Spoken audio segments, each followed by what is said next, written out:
Dr. Eric Kelly III and a host of phenomenal speakers from all around the globe for this 7-day virtual event that you don't want to miss. The mission of the Black Business Expo is to raise scholarship money from kids all the way from high school all the way from college. The Black Business Olympics is one of the largest Black business showcases in the world. It is an opportunity for businesses and companies to showcase their businesses globally. We are going to be giving away laptops up to $5,000 away to students. Again, I'm Olivia Appleberry, the founder of 2 Cents Finance and one of the speakers for the expo. I am so excited to see you there. For more info, go to www.blackbusinessexpousa.com or call 919-308-9090 and hope to see you there. I am Black Business. From the moment I wake until the time I sleep. Yes, I am Black Business. I am Black Business. Tell me, are you Black Business? I am Black Business. Do you support Black businesses? Listen, I support Black business because I am Black Business. Black Business Expo, one of the largest business showcases in the history of Black business in the world. The world! Sign up today at www.blackbusinessexpousa.com or call 919-308-9090. I am Black Business. I am Black Business. From the moment I wake until the time I sleep, I am Black Business. I am Black Business. Are you Black Business? I am Black Business. Do you support Black businesses? I support Black business because I am Black Business. Black Business Expo, one of the largest business showcases in the history of Black America in North Carolina. Join Dr. Eric Kelly III and a host of phenomenal speakers from all around the globe for this 7-day virtual event that you don't want to miss. The mission of the Black Business Expo is to raise scholarship money from kids all the way from high school all the way from college. The Black Business Olympics is one of the largest Black business showcases in the world. It is an opportunity for businesses and companies to showcase their businesses globally. We are going to be giving away laptops up to $5,000 away to students. Again, I'm Olivia Appleberry, the founder of 2 Cents Finance and one of the speakers for the expo. I am so excited to see you there. For more info, go to www.blackbusinessexpousa.com or call 919-308-9090 and hope to see you there. I am Black Business. From the moment I wake until the time I sleep. Yes, I am Black Business. I am Black Business. Tell me, are you Black Business? Black Business Expo, one of the largest business showcases in the history of Black business in the world.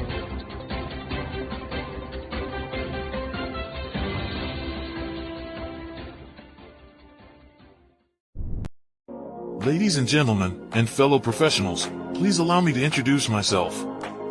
I am David Jones, the co-founder and CEO of the Hello LLC, where I am passionately dedicated to guiding individuals and businesses toward their own return on time investment.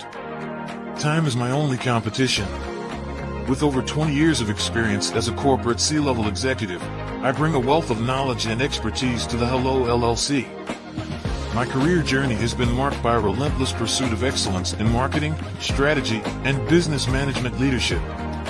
I have had the privilege of working with renowned Fortune 500 companies such as Xerox, American Airlines, Hilton, and Geico. However, what truly drives me is the transformational work we do at the Hello LLC. We are pioneering a new approach to business in the metaverse, where we empower businesses and individuals to build strong foundations, automate their processes and systems, while thriving in the ever-evolving digital landscape. More than just a 3D digital marketing agency, the Hello LLC is truly a community built on love, kindness, and integrity. We want more for you than from you. As I often say, collaboration is the new competition. In an era where time is the most precious commodity, I am here to guide you toward your own return on time investment, because if time was sold in stores, it would be sold out. With a deep commitment to excellence and a strong belief in the power of community, I don't just lead a company, I lead a movement into the future of business. Ladies and gentlemen, it is both an honor and a pleasure to be your guide on this remarkable journey.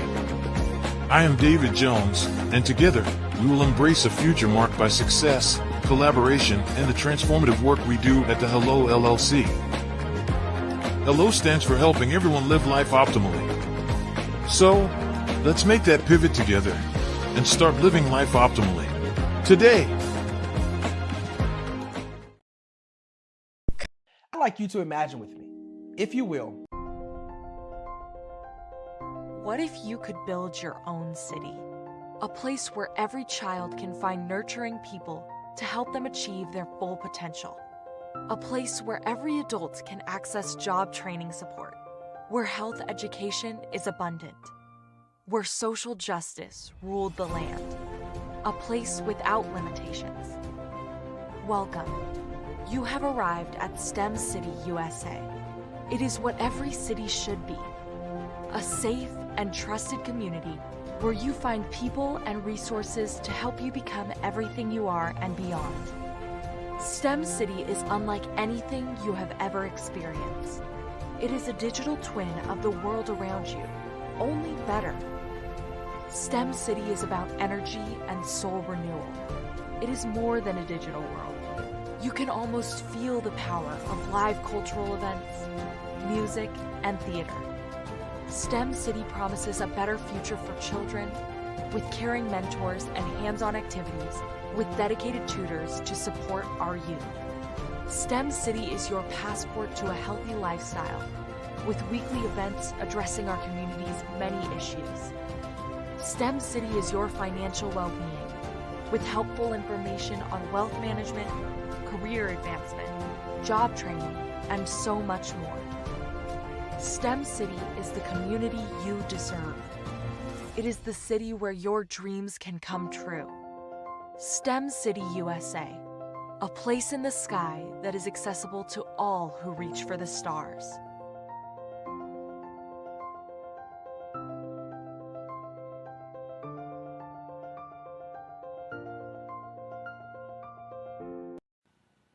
Hello, my name is Kiasi Helm and I'm 14 years old.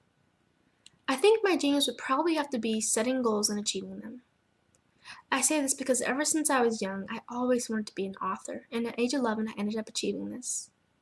But not only did I end up becoming an author, I ended up becoming a public speaker, a publisher, a business owner, all these great things. The name of my business is Written by Kids Publishing Company. I decided to start this company because I thought it was important for me to help kids my age express themselves through literacy and just achieve their own goals. Because to me, achieving goals is the best thing in the world to feel. It's you just achieving things and aspirations that you set for yourself. And I know that everybody is capable of this because even if you don't end up achieving the goal, you still tried your best, and that's the most important thing. and everybody is capable of this because genius is common. Thank you. The Black Business Expo is changing my life. This year, they are giving away laptops and even $5,000 in cash to students just like me. I'm Alexis, and I want to go to college to fulfill my dream of becoming an entrepreneur. Help the Black Business Expo going to www.blackbusinessexpousa.com and also becoming a vendor, a sponsor, or donating.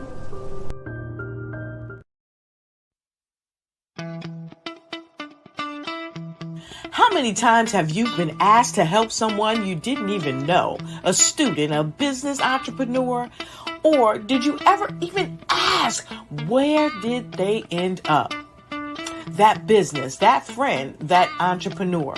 Well, just maybe they ended up in a gang, bankrupt, homeless, or worse, dead. Maybe they turned to crime, drugs, and alcohol. Did you ever wonder?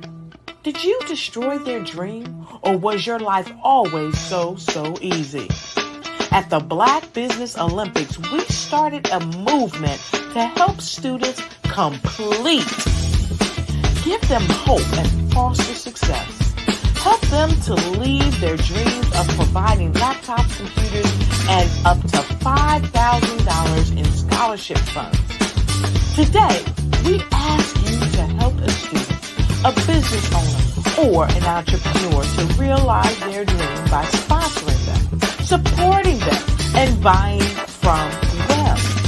Consider this. With $1.6 trillion in our Black community, we only ask for a small donation for our students, our businesses, and our entrepreneurs. And you can change a life today. So I ask you, what are you going to do? Sit on the sideline and watch our students in high school be leaders, miss out on their dream from lack of resources? Or are you going to donate to the movement and change their future and yours as well? Give us a call today at 919-308-9090. Change their life by investing with action to the Black Business Olympic Fund. The Black Business Olympics, one of the largest business showcases of Black business in the history of the world.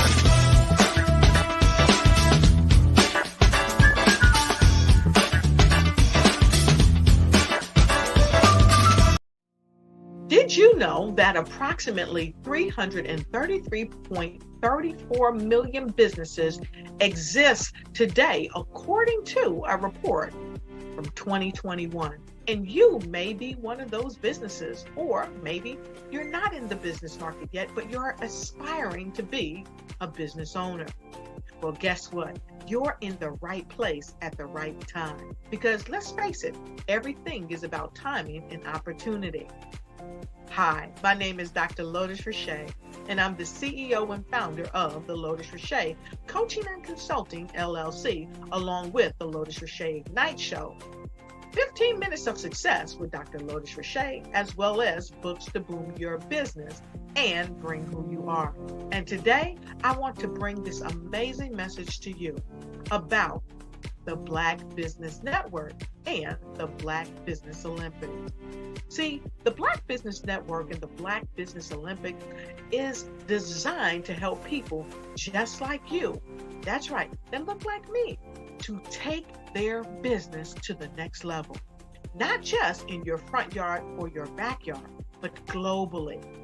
The Black Business Network and Black Business Olympics is designed not to just help you survive, but to help you thrive. So join us today as we come together with businesses all around the world to support our students, our children, our young teens, our young entrepreneurs. What we do is we come together to help raise funds for students who are aspiring to be business entrepreneurs, who are aspiring and who are thriving in college.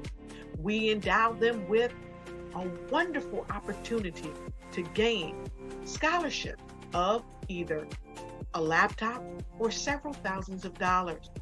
And we invite you to help be a contributor to this amazing opportunity to help someone that looks just like you. So join us today at our website and let us connect with you and help you ignite and take flight in every area of your life on the Black Business Network and the Black Business Olympics. I'll see you on the other side.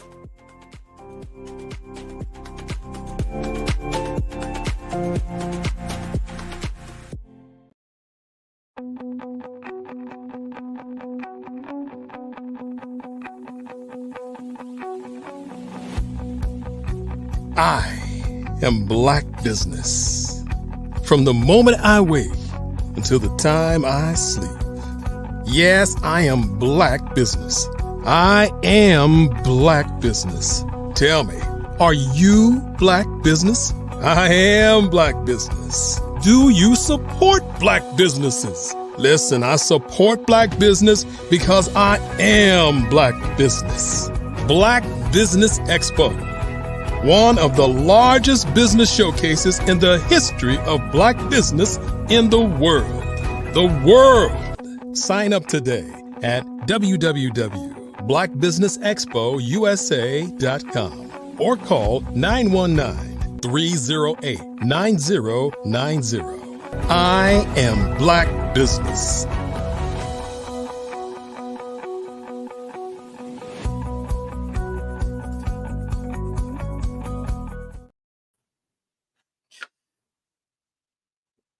Good morning, business owners, entrepreneurs, thought leaders, and corporations. Welcome to the Black Business Network.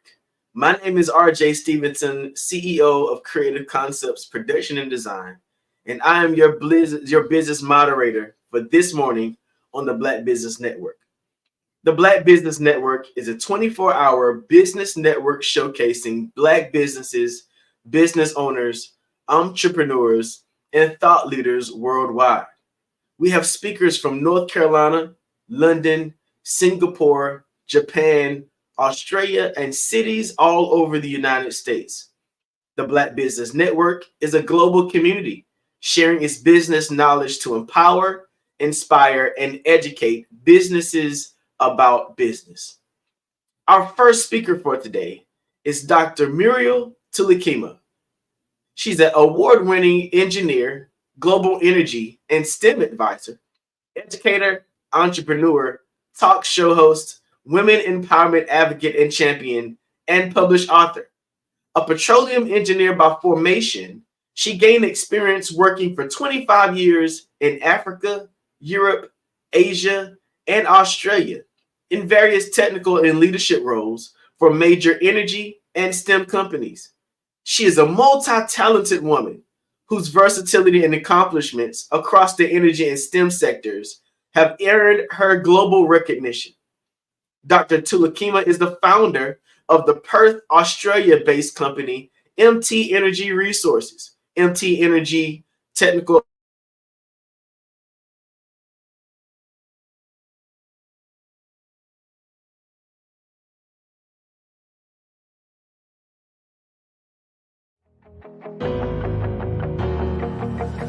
It's global.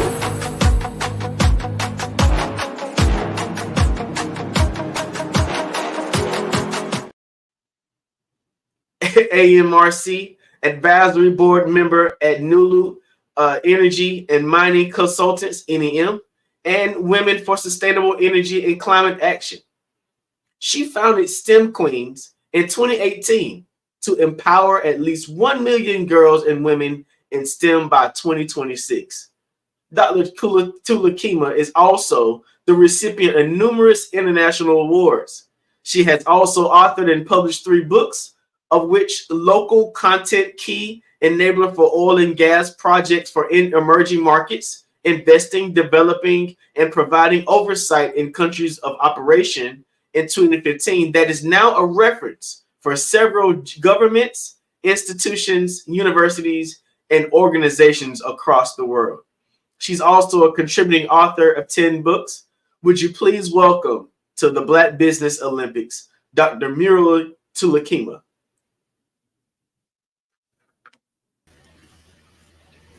It is my pleasure to be here. Thank you, Miss. Good morning, Dr. Tulakema. Thank you so much for being here for the Black Business Network. We look forward to the insight you're going to share with us. Fantastic. Thank you very much for having me. It is always a pleasure to be back for the Black Business Network, session. And today I really want to, give an update onto, the work that I'm doing as part of the MT Energy Resources in the resource sector, in the energy sector particularly, and how, we have, gone a step forward to now, being able to empower a woman to get involved and really participate in that industry that is still, male dominated. So I'm Thank you for really, really happy. Australia. Genius is coming, and I'll see you on the other side. Thank you very much. So as it was said, I am Dr. Muriel Tulakema. I'm based in Perth in Australia, which is Western Australia. And I am the founder and the CEO of MT Energy Resources, which is a boutique consulting company in the oil, gas, and energy sector. And what's really, amazing is that, it's one of, I'm one of the first, women of color in that particular part of Australia to be, a founder of an oil and gas consultancy company. And what we are doing as part of the MT Energy Resources is to provide technical support, but also provide, help with business development opportunities for Indigenous company here in Australia, but also Indigenous company around the world. We work a lot with companies in Southeast Asia, but also in Africa, where I'm originally from. And it's been, a very important and very amazing journey for us, starting from, a one-woman company, because I started really as a consultant, to now being, present globally and being able now to present to in a global audience here at the Black Business Olympics. And so the key thing with MT Energy Resources is that we are in the business of empowering local businesses in the energy sector. And how do we do it? We support the businesses by providing them tools and also train them for what we call in our industry local content. Local content means that we actually create an environment where most of the created value by the company, especially the multinationals that are coming into the different countries, this value is actually creating opportunity locally for Indigenous company in different sector, not just in the energy sector, starting in the energy sector, obviously, but also having an impact all across the the supply, the economic chain, so that the countries can actually benefit. Because what we've seen so far, especially in developing countries where the resources are present, because most of the companies are international company with lots of money,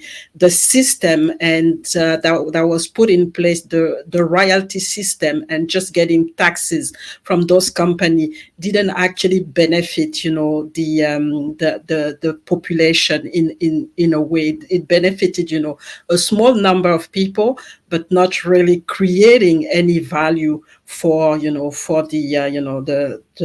middle class and the class below. So local content is here to really make sure the technical there is technical transfer, making sure that whatever the companies are coming to do, they are actually investing on the local at all level. It can be in the education sector, it can be in in the health sector, but having those platform and those procedure in place to make sure that whatever money is invested, and whoever is coming to explore the different hydrocarbon reserve in those countries can actually participate actively into the development of the country, and making sure that those countries have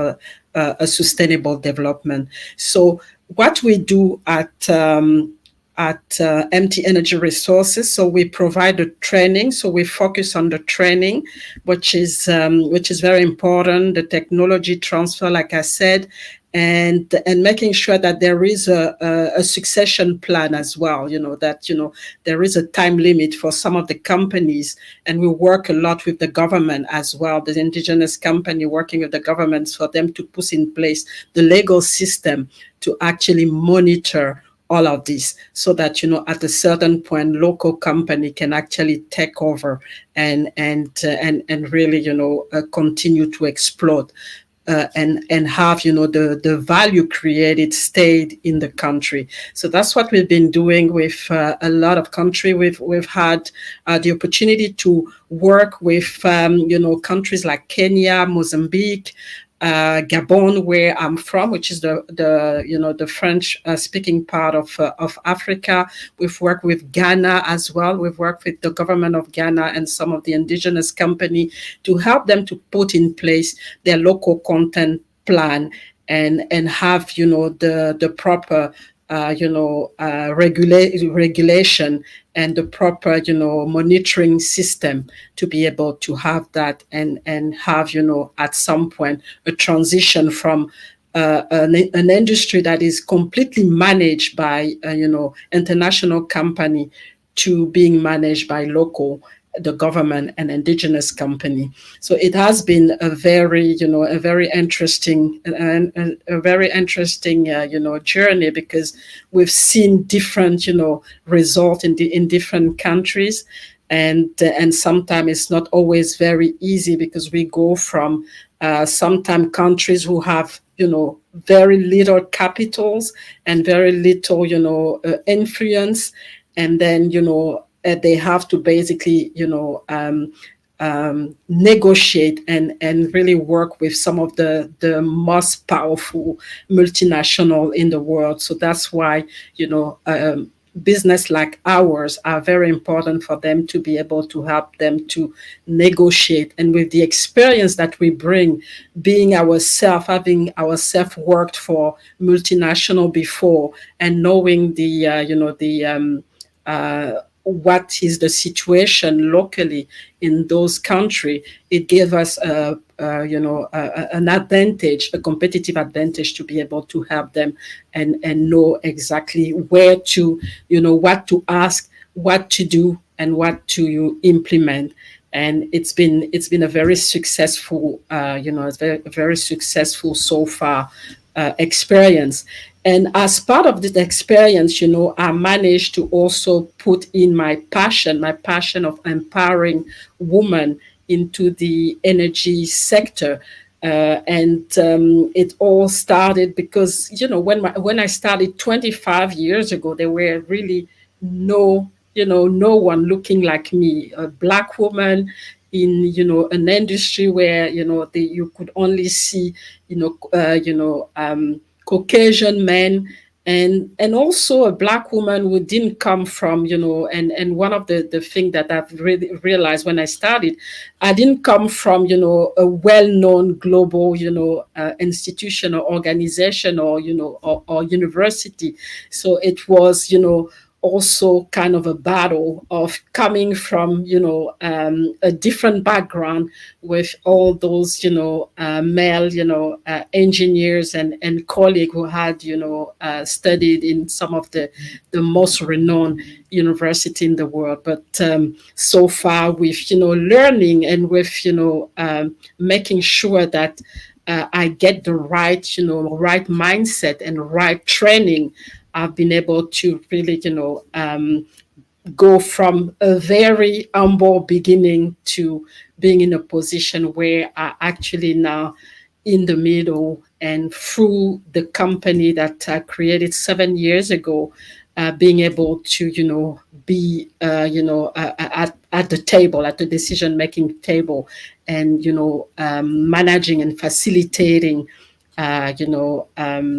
contract and how, some countries need to manage their resources at a very high level and with their government. And so one of the programs that we've been pushing so far is a program called STEM Queens. And as part of the STEM Queens, there is a program called Boss Ladies in Energy. And this Boss Lady in Energy is about empowering women into the energy sector, especially minority women and indigenous women into those industry, and making sure that they actually become more visible, give them the tool and the help them, mentor them, coach them to be more visible, train them, and also making sure that they actually reach the highest level of in the companies that they're working for, or alternatively making sure that they create companies that are going to be able to grow and position them at the decision-making table. So we've been doing that we started the program 2 years ago, but the STEM Queen program itself started in 2018, but the particular Boss Lady in Energy program started 2 years ago, and we train them. And one of the we look at different aspects. So what I realized, working when I started, just taking myself as an example, what I've realized is the mindset is very important. And why am I saying that is because when I started in the industry 25 years ago, I was, I had the skills, I had everything, but because I was the only one, because I was a minority, I started really with a defeated mindset. And I really had to shift my mindset to understand that, I had, the skills and I had the gift to really succeed in that industry, but I had to believe in myself. So we created the Greatness Engineering program, which is a mindset shift program, which looks at empowering women first, in their mindset. And then we also have, we add to this program the business acumen aspects, so the normal, all the common business courses and training, and also the leadership training. So the Greatness Engineering program is really a simple program that is based on what we call, we actually design it, and it's called it's based on the Greatness Engineering there's five levels. So the pyramid, the Greatness Engineering pyramid, there's five level that of leadership that we're trying to reach. There is the awareness level, which is the first level. There is the second level, which is the planning, really, having the awareness and deciding where we want to be, plan for it. And the level 3 is implementation and implementing the plan that we've put together. And after the implementation, really looking at the result and trying to learn from those results, especially if they are not the result that we were expecting, and try to improve and continue to grow as part of this process. And and the level 4 is really the reflection and knowing, do we need coaches, do we need mentor, do we need any additional training to be able to go to that level. And the level 5 is obviously the level of self-actualization, where we really don't need much support, and where we really want women to be, where they are fully equipped and fully confident that they can, be, a leader, a champion in that particular industry. So this program is really the key one, because what I realize, and I've gone through it myself, that the most important thing is really the mindset and believe in ourselves, and that's what actually block a lot of very smart and successful women who can actually make it in those male-dominated environment. But because there is this blockage, and it's created because of the way we are conditioned and the way we are raised. But this program is here to reformat us and really start on a better basis. So we spend a lot of time when we work with women on this program, because we realize that the technical side is very easy to work on. And normally, most of the time, the women that we are working with don't have really a problem on the technical side, because they know their craft and they're really good. It's just a matter of getting having this mindset shift and really positioning themselves and becoming more visible and raising their hands to really be there and participate and be in the middle of the action. So we've been collaborating as part of this program with different organizations so far. So we've been collaborating with an organization, a think tank based in India called the G100. So I am myself, the global leader for the G100 in the energy and engineering sector. So we've been collaborating. So the G100 is an organization that actually give a voice to women at the highest level. So bringing this voice to the highest level, like at the G7, or at the United Nations, and at different levels, so that the woman can actually have a voice and have a platform to express, the different challenges and get, the necessary support that they want. So that's been, a very good collaboration that's gone through. And we've been also collaborating with, this is mostly for, girls. We've been collaborating with, an organization, a women organization called Net Human. They're based in Peru, and they have a project called Rocket Girls.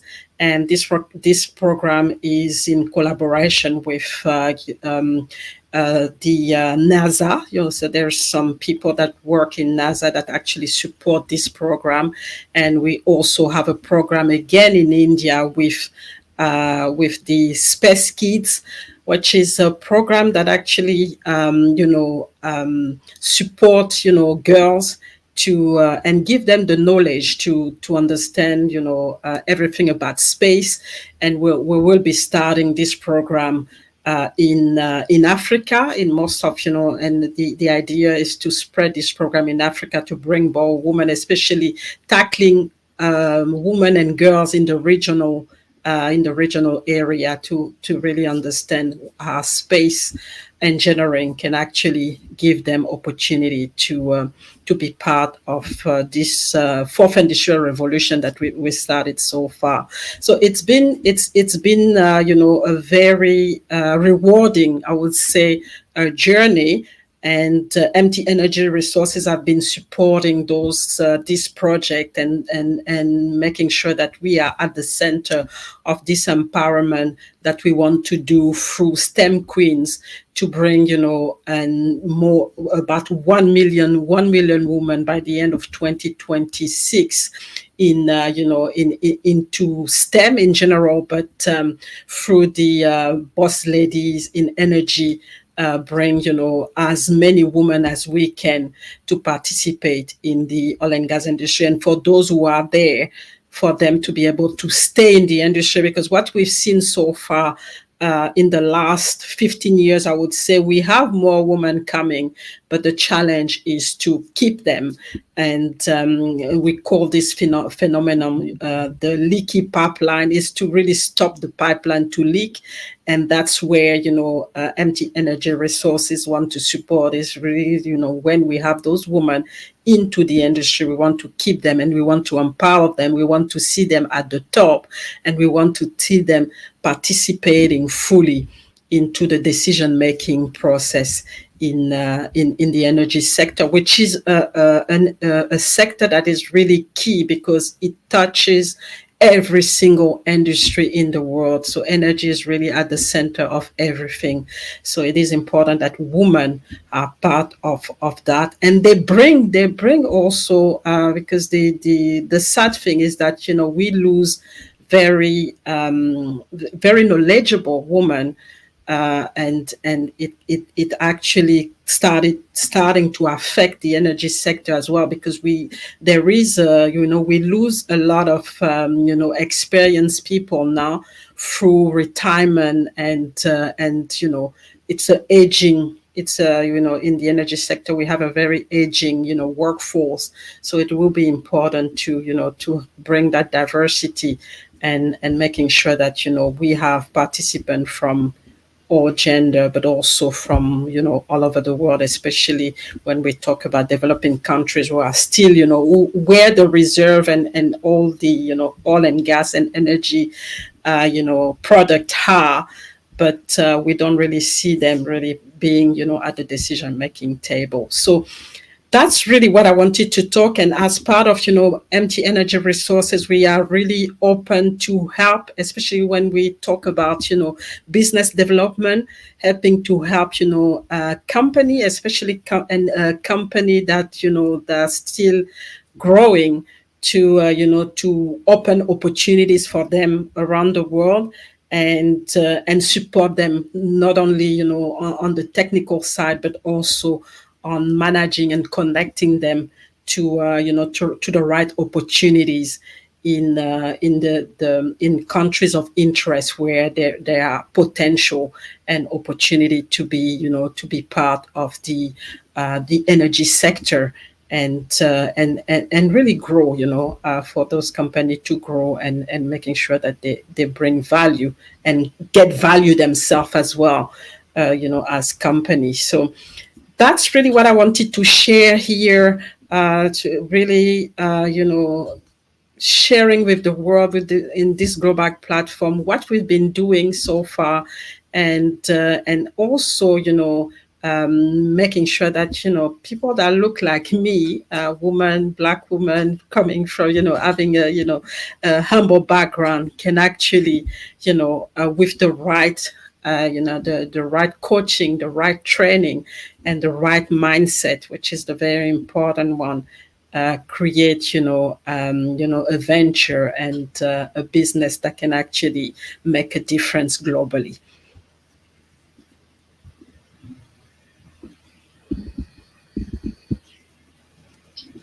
Wow, what an amazing wealth of knowledge you brought to this platform today. I'm just overwhelmed and excited about all that you've been able to do. What is it that's inspired you to be as progressive as you've been in the engineering industry? So what actually really inspired me to do all of this is, first, I got into engineering because of my dad. My dad was an engineer, and he's basically instilled, this spirit in me. But unfortunately, when I was in a position not to work after, graduating, he left us. So for me, it's more about, a legacy that I really want to, to pursue, my dad's legacy. But the second thing is also because when I started, and I mentioned it when I was, presenting, is I didn't have any support. I didn't have anybody looking like me when I started 25 years ago.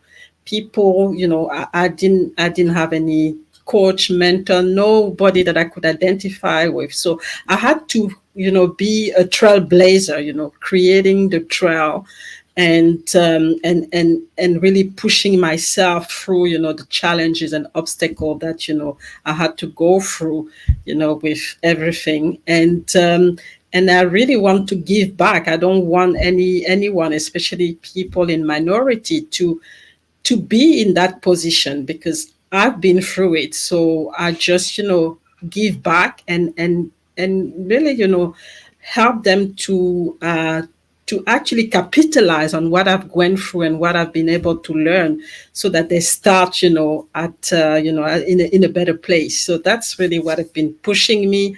And I like challenges. I really like challenges, because for me, and one of the motto that I have is, you don't leave anything on the table of life. It's really important that, when you wake up in the morning, you understand that, because you woke up, there is an opportunity for you on the table, and don't leave it there. Take it and then run with it. Wow. Take care of every opportunity that's left on the table. That's amazing. As a woman in the engineering field, I know that you've done a lot to expose other young ladies to the engineering and STEM opportunities and industries. What has that been like? Has it been particularly challenging for you as a woman in that area? It's been very challenging for me, as as a woman, especially as a Black woman. I still remember this experience that I had when I was just starting, and I was a young engineer, and I don't remember my manager at that time sent me to we had to do a map of one of the a technical map, and my manager sent me to the drafting room to get the map that he asked for for us to do. And I was surprised by when I came there, the gentleman actually thought that I was the secretary. So it was amazing to let him know, no, I'm not the secretary here. I'm actually the engineer that actually, with the manager, asked for this map. So, and that's when I realized that it was, this mindset was still very, it was very difficult still to be a woman, especially a woman of color, because most of the women of color were admin or doing different, or they were doing in the finance department. So for most of the men, and especially this particular individual was a Caucasian engineer. For him, I was actually one of the admin, or one of the secretaries. So it was important. Those are the kind of experience where you're like, oh, I have to be more visible. I have really to show that this is who I am, so that when I come in the room, people know who I am. And that's been really the motivation for me so far.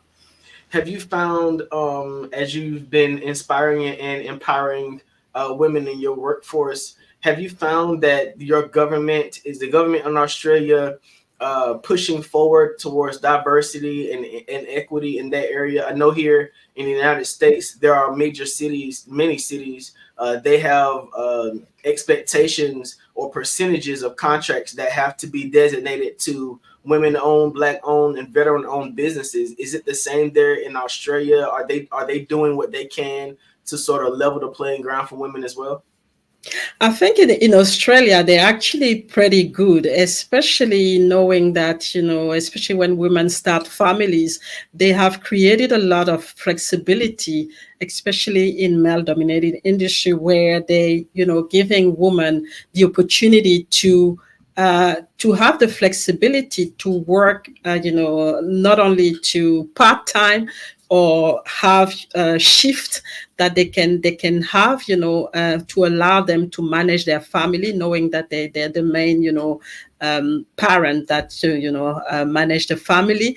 And it has changed, because I've been in Australia for 16 years now. It has changed a lot, and we can see now the result. We see a lot of women actually now head of, CEO of energy companies, and really being at the decision making table, like I always said. And so it is slow, but I think it is happening. And one of the things that I've seen as well is it's not just about other people, creating those platforms. It's also one of the reasons why we had less women. It's also the mindset, like I said, the mindset of women, us coming with a defeated, already, with the gender label and the different, really focusing on the difference more than, focusing on adding value and really sticking to it as, as the asset and as our brand identity for us to make a difference in the industry. What do you see as a major difference between working for a corporation and now being a owner and CEO yourself? What is the major difference between how you move and work in the industry in that stead? So working for a corporation, I think it has been a good experience, as far as, when you just, out of university, you need some structure, you need some training. So I think those, multinational give you all the training, but, the challenge comes when you actually have the training and you really want to now access those, position of leadership. That's when, you have basically now, a barrier and a ceiling that is very difficult to manage. And that was the reason for me to actually get out, because at some point I was only doing lateral, movement, and it was very difficult to go higher. So one of the solution for me was, okay, let me start something. Let me, bring, another table, and then get myself to the level from, using a different, a different way to do it. So, and a lot of women are doing it, and a lot of people of minority people who get stuck are doing it, because like everywhere, at some point it's about who you know, and who you connect with, and that's one of the things that I've not done very well before, before I actually decided to exit the corporate world, which was to connect and network and really making the time for that, because at some point you really needed to go higher. Wonderful. My last question for you is this. What does it feel like being able to inspire young Black women from across the diaspora to reach out to their goals, never stop, and continue moving forward? It is a a serious responsibility. Obviously, it put some stress, because you really want to show the best, the best part of it, but at the same time you have to be authentic and really give them, the real picture, so that they come really prepared. And I really feel really, honored to have, created this trail and become an inspiration for a lot of, women and girls all over the world now, because it's not just in Australia, it has become something global. And I work a lot with people in India, in Africa, in Southeast Asia, so it is becoming big. And but I'm enjoying it. I'm really enjoying it, and because I'm making a difference, and it's also a big legacy that I'm leaving behind. So it is definitely an honor, and something that I really regard as a blessing. Wow, Dr. Muriel Tulakema, we appreciate you for your presence here this morning on the Black Business Network and Black Business Olympics. Can you tell everyone how they can reach out to you if they're interested in getting more information about what you do and where you are? So if you want to reach out to me, so on all the platform, the platform that I favor is LinkedIn, which is the professional platform. But otherwise, I'm on every platform: Facebook, YouTube, Instagram, even TikTok. So everywhere. So you can't miss me, definitely. Got you. Thank you again, and we look forward to seeing you again here on the Black Business Olympics. That was a pleasure. Thank you very much for having me. Wow, what a major impact Dr. Tulakema is making in the industries. Listen, the Black Business Expo mission is to raise funds for high school seniors going to college or K through 12 entrepreneurs. The expo is a fundraiser for students. You can go to www.blackbusinessexpo USA to donate to the scholarship fund, or use the Cash App that's on the screen below, $BBX USA. Our goal is to give laptops and up to $5,000 to 10 deserving students. Students can register online at www.blackbusinessexpousa.com. Every dollar counts, so we want to remind you to donate to the scholarship fund.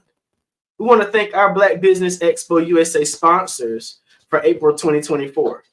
NC100, Moody Capital Partners, Suede Soul, Lotus Rocher Coaching and Training, Carolina, Virginia Minority Supplier Development Council, Step Management, Hello LLC, Barbara H. Smith LLC, Margie McLean Foundation Incorporated, Genius is Common, Earth Essentials, 5-Star BDM Media, Melane Shani Global, Executive Women's Success Institute, The Quality Coaching Company, Superwoman Business Services, Creative Force Studios, Lee Entertainment, Artistic App Design, and Black Business Expo USA. Genius is Common, and I'll see you on the other side.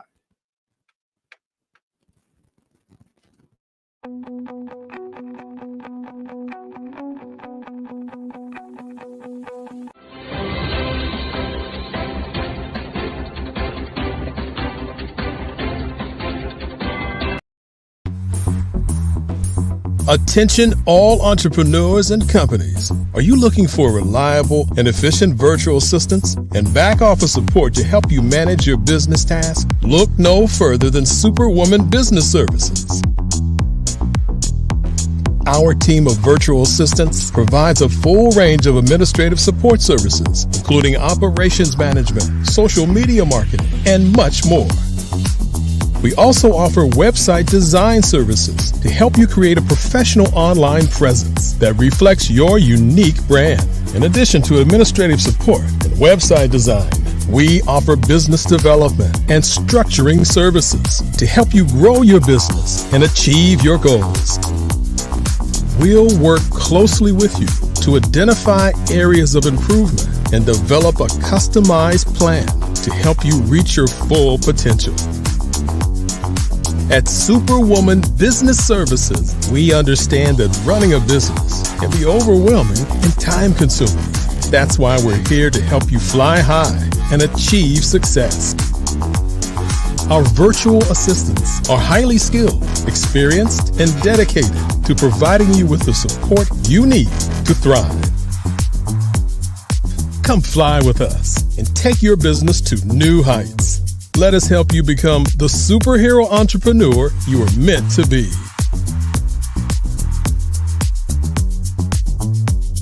Contact Superwoman Business Services today to learn more about our back office support services. Come fly with us and take your business to new heights.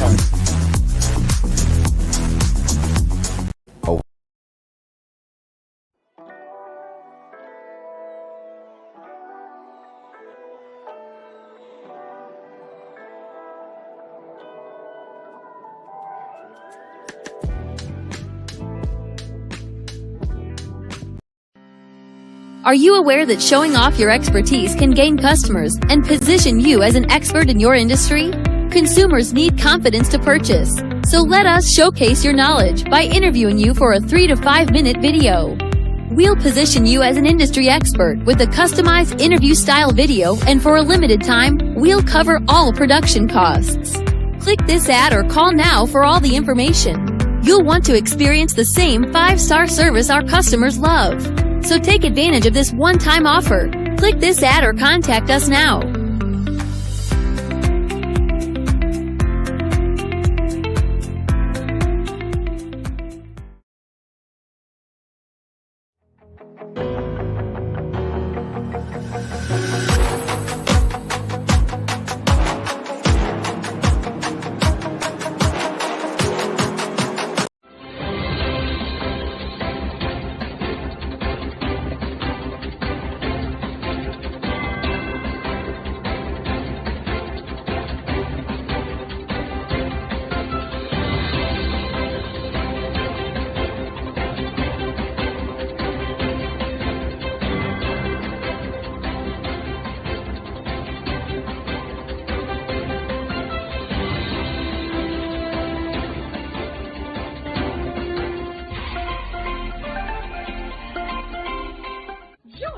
Dr. Eric Kelly III and a host of phenomenal speakers from all around the globe for this 7-day virtual event that you don't want to miss. The mission of the Black Business Expo is to raise scholarship money from kids all the way from high school, all the way from college. The Black Business Olympics is one of the largest Black business showcases in the world. It is an opportunity for businesses and companies to showcase their businesses globally. We are going to be giving away laptops up to $5,000 away to students. Again, I'm Olivia Appleberry, the founder of 2 Cents Finance and one of the speakers for the expo. I am so excited to see you there. For more info, go to www.blackbusinessexpousa.com or call 919-308-9090 and hope to see you there. I am Black Business. From the moment I wake until the time I sleep. Yes, I am Black Business. I am Black Business. Tell me, are you Black Business? I am Black Business. Do you support Black businesses? Listen, I support Black business because I am Black Business. Black Business Expo, one of the largest business showcases in the history of Black business in the world. The world!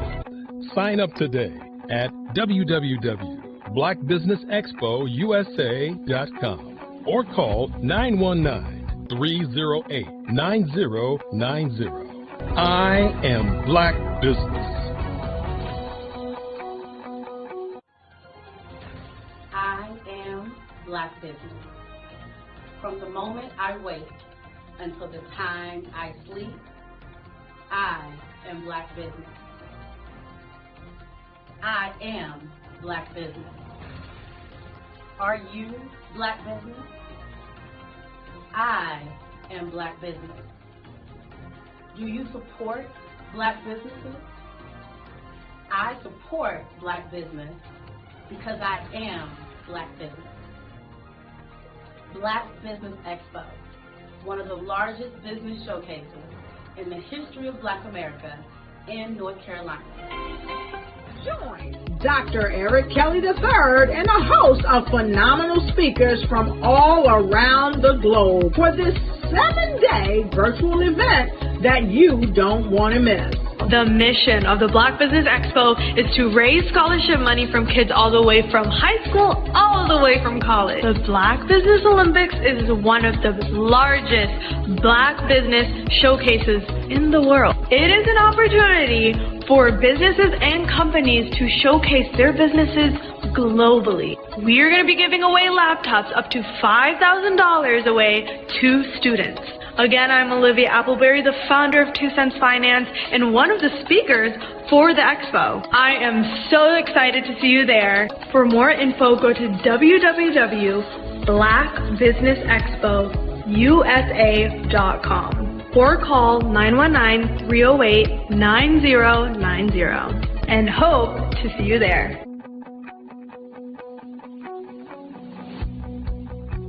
I am Black Business.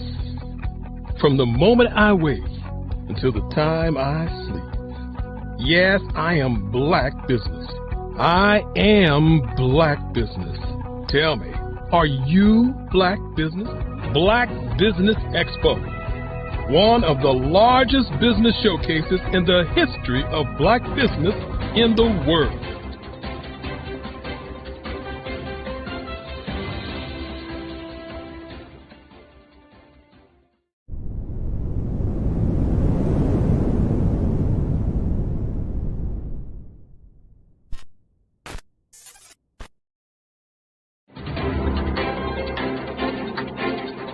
I'm Ramon, founder of Smart Hustle Magazine and smallbiztechnology.com.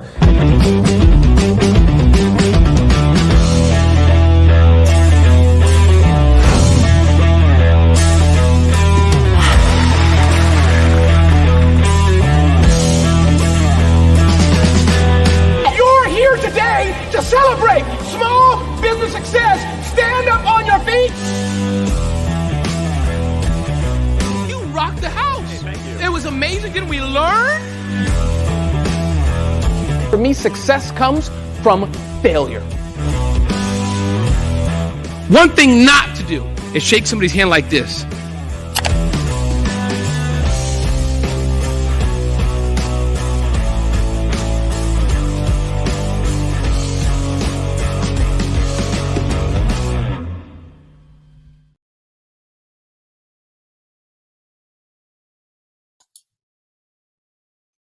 Hi, I'm Barbara Smith.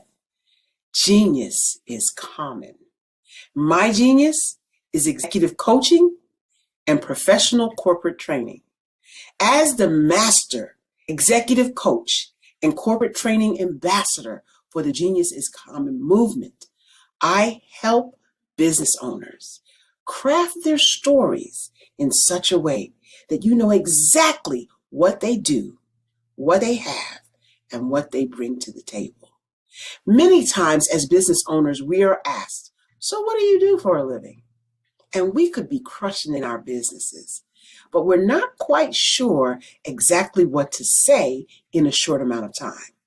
Well, I help you take those stories that are the reason why you're in business and why you're so passionate about your business and craft them in such a way that people are drawn to you as opposed to being repelled by you.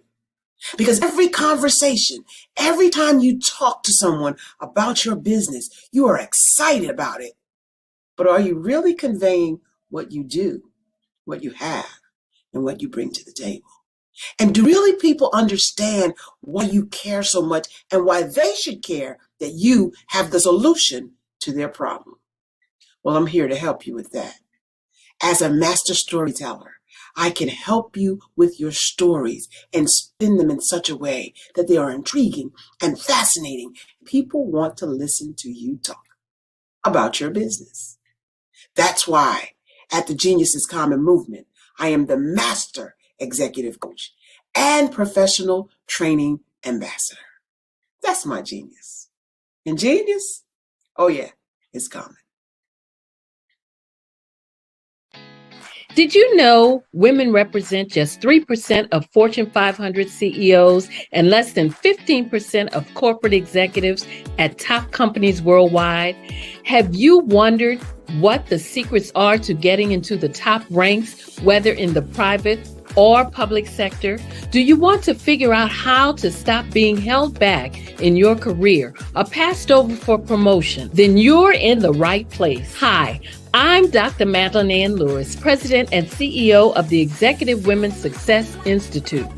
I have decades of experience in the military, the federal government, and corporate America, and my mission is to help women succeed and tap into their full potential. I want to reach 1 million plus women around the world to become the leaders they are meant to be. So if you want to move into a management or executive level position, or maybe you are a female veteran transitioning out of the military into business entrepreneurship, then reach out to the Executive Women's Success Institute at 301-693-3284. Let us get you on the fast track to success.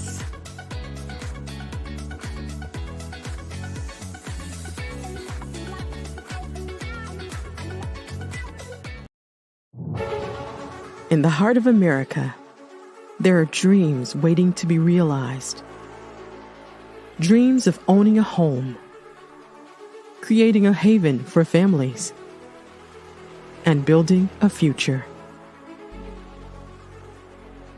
Yet, there are 13 million mortgage-ready home buyers and nearly 20 million renter households who have the credit and income to qualify for a mortgage but remain left out of the home buying process.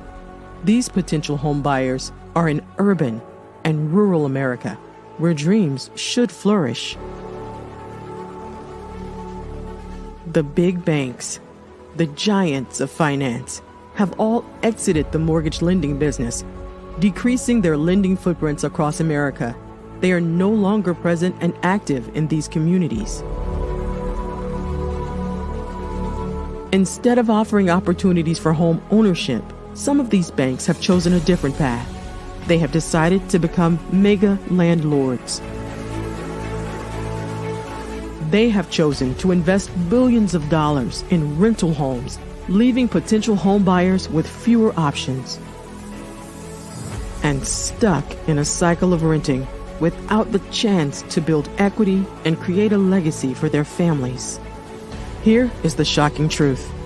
A report issued by the Home Ownership Council of America revealed that if lenders were to step forward and serve this underserved market, they could conservatively increase their loan volume by $1.5 trillion. $1.5 trillion.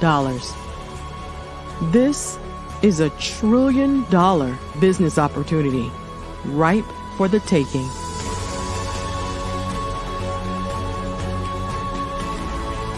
That's why I Have a Dream Home is here. We support the American dream of home ownership in urban and rural America. We believe in the power of social consciousness and the impact it can have on people's lives. Investing in urban and rural America is not just good business sense. It's a moral imperative. Our mission is clear. Become the go-to mortgage lender in these communities. Create a pathway to home ownership for all Americans, breaking the cycle of poverty by empowering families to build wealth, stabilizing our communities, and taking pride in our country. I Have a Dream Home. Unlocking dreams, transforming communities, and rewriting the story of American home ownership. For more information, scan the QR code or visit our website at www.ihaveadreamhome.gold.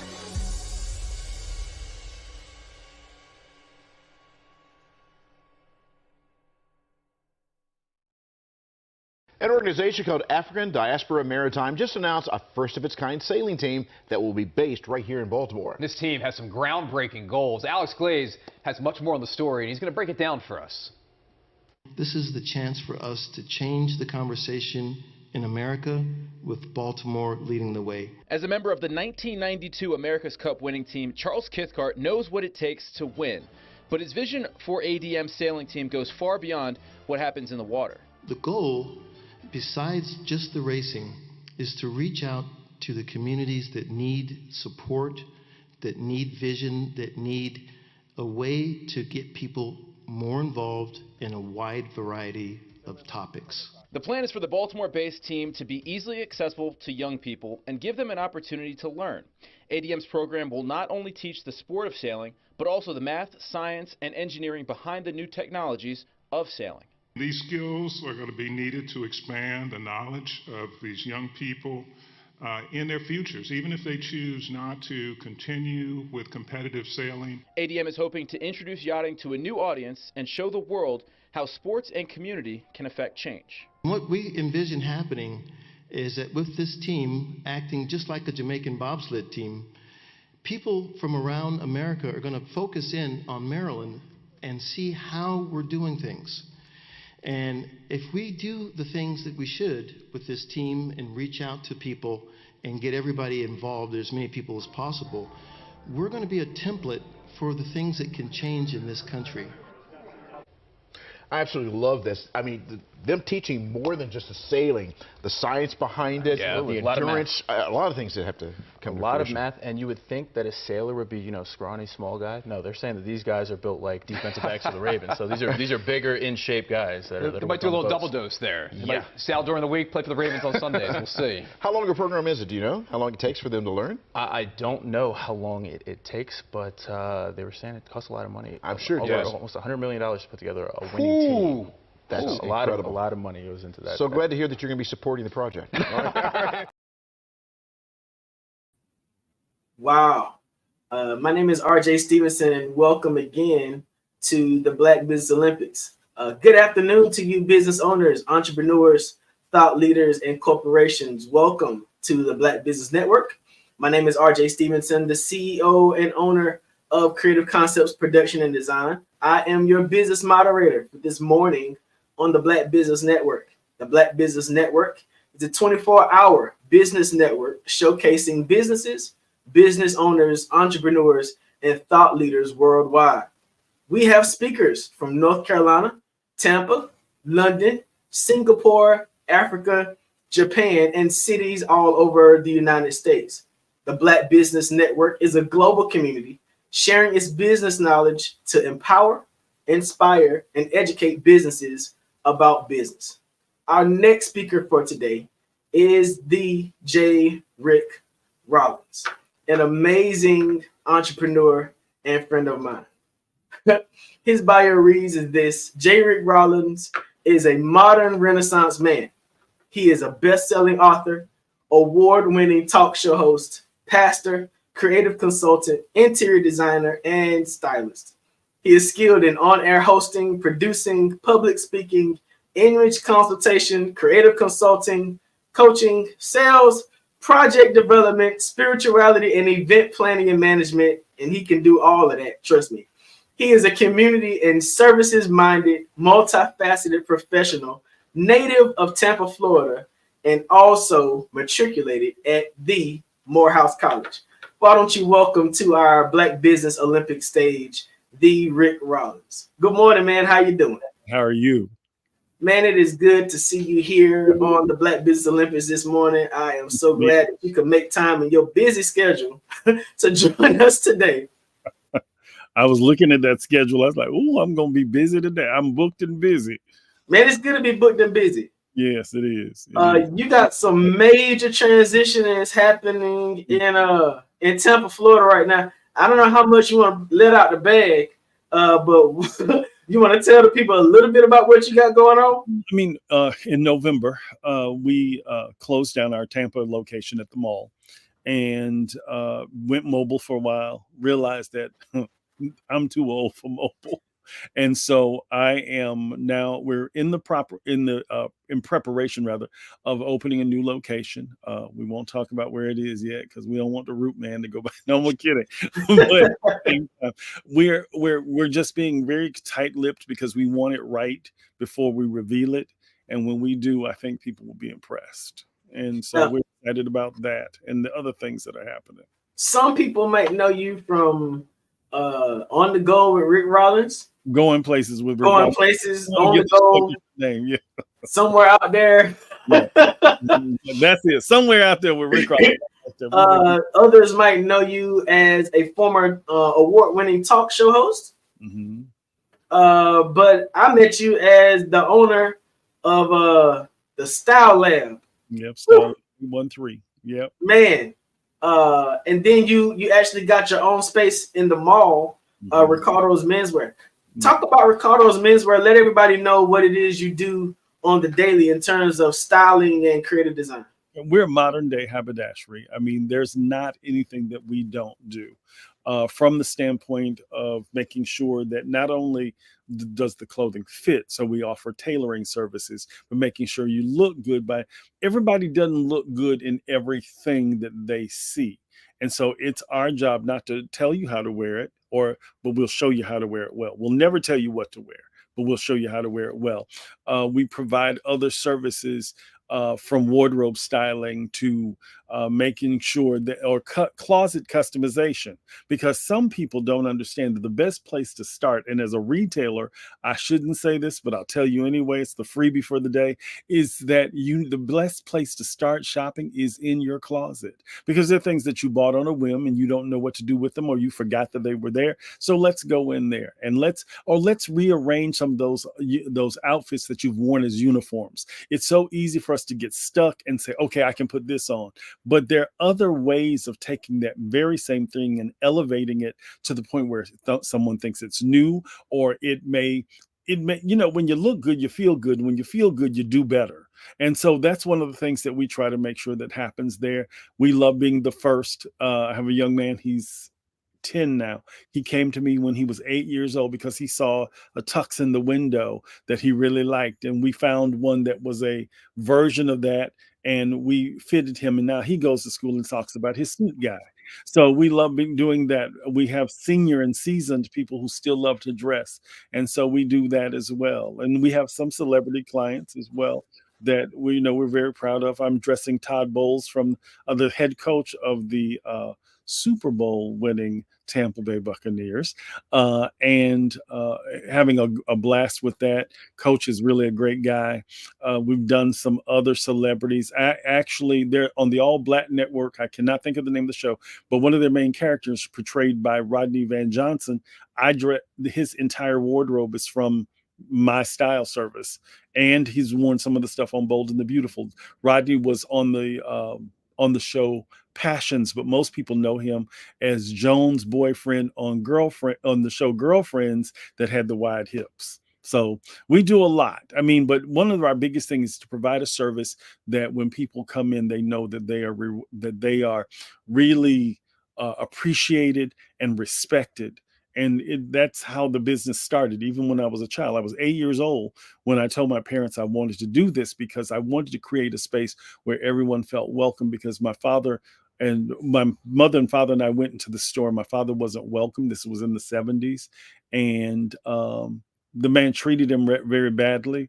And in that moment, I don't know what made me say it, but I said that I would create a store one day where everybody would feel welcomed and that everyone would leave there feeling better about themselves than when they came in. Man, that's amazing. I think the soundbite I'm going to remember from that portion is Joan's boyfriend from Girlfriends with the wide hips. I think that's the quote.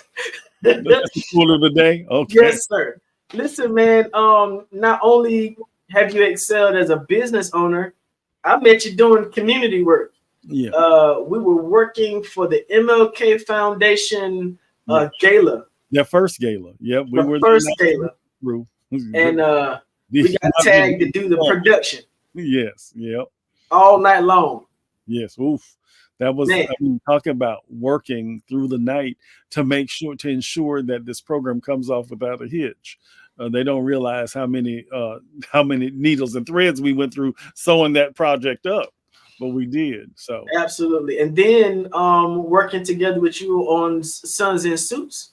Yes. That was amazing to see you lend your professional hand over and expertise over to some young men who possibly never put a suit on before, and seeing the other gentlemen in the room who thought they knew what they were doing, mouths dropped and jaw dropped because Rick Rollins is in the room telling us how to really do it. What is the difference between, we're talking to the black business professionals. What's the difference between somebody putting on some clothes to go to work and allowing yourself to really wear the clothes? What's the difference between that? I think that one of the things that happens is that a person has to define their style statement.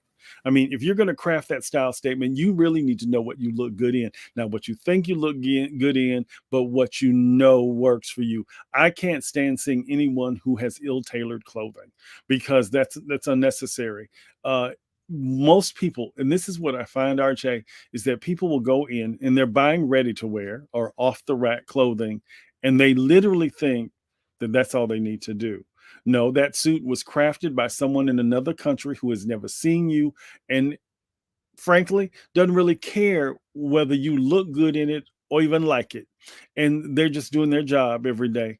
And so our job is to make sure that the outfit looks like it was tailored or custom made for you, even if it wasn't. But one of the things that I think that happens is that some people will just buy it. I have a rule of thumb: just because it was on sale doesn't mean you need to take it home. So is it okay? Please forgive me. You know, I normally get everything from you, but I looked at that. I was like, wait a minute, I don't recognize none of that. I was traveling and I grabbed something off the rack. Okay. But what is the difference between what you can buy off the rack and what you can get tailored at a haberdashery like yours? I think that's one of the things. Even if you buy it off the rack, you need to still make sure that it's tailored to fit your body and its nuances, because everybody's not the same. Most people will tell you, well, my arms are the same length. No, they're not. That, that your shoulders are the same. They're not. But what happens is if you really care about your appearance, then you would care about bringing forth your best appearance. And your best appearance is spending the extra money on alterations. What I find is that most people really grimace at the mention of alterations and the cost behind them. Look, there's somebody sitting there that is perfecting the look for you. They're worthy of their hire. Scripture says that. But at the same time, you should care enough about yourself to make sure that it fits you.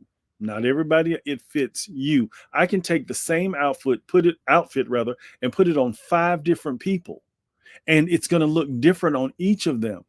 And it's going to look the best on the one who pays for the extra attention to detail.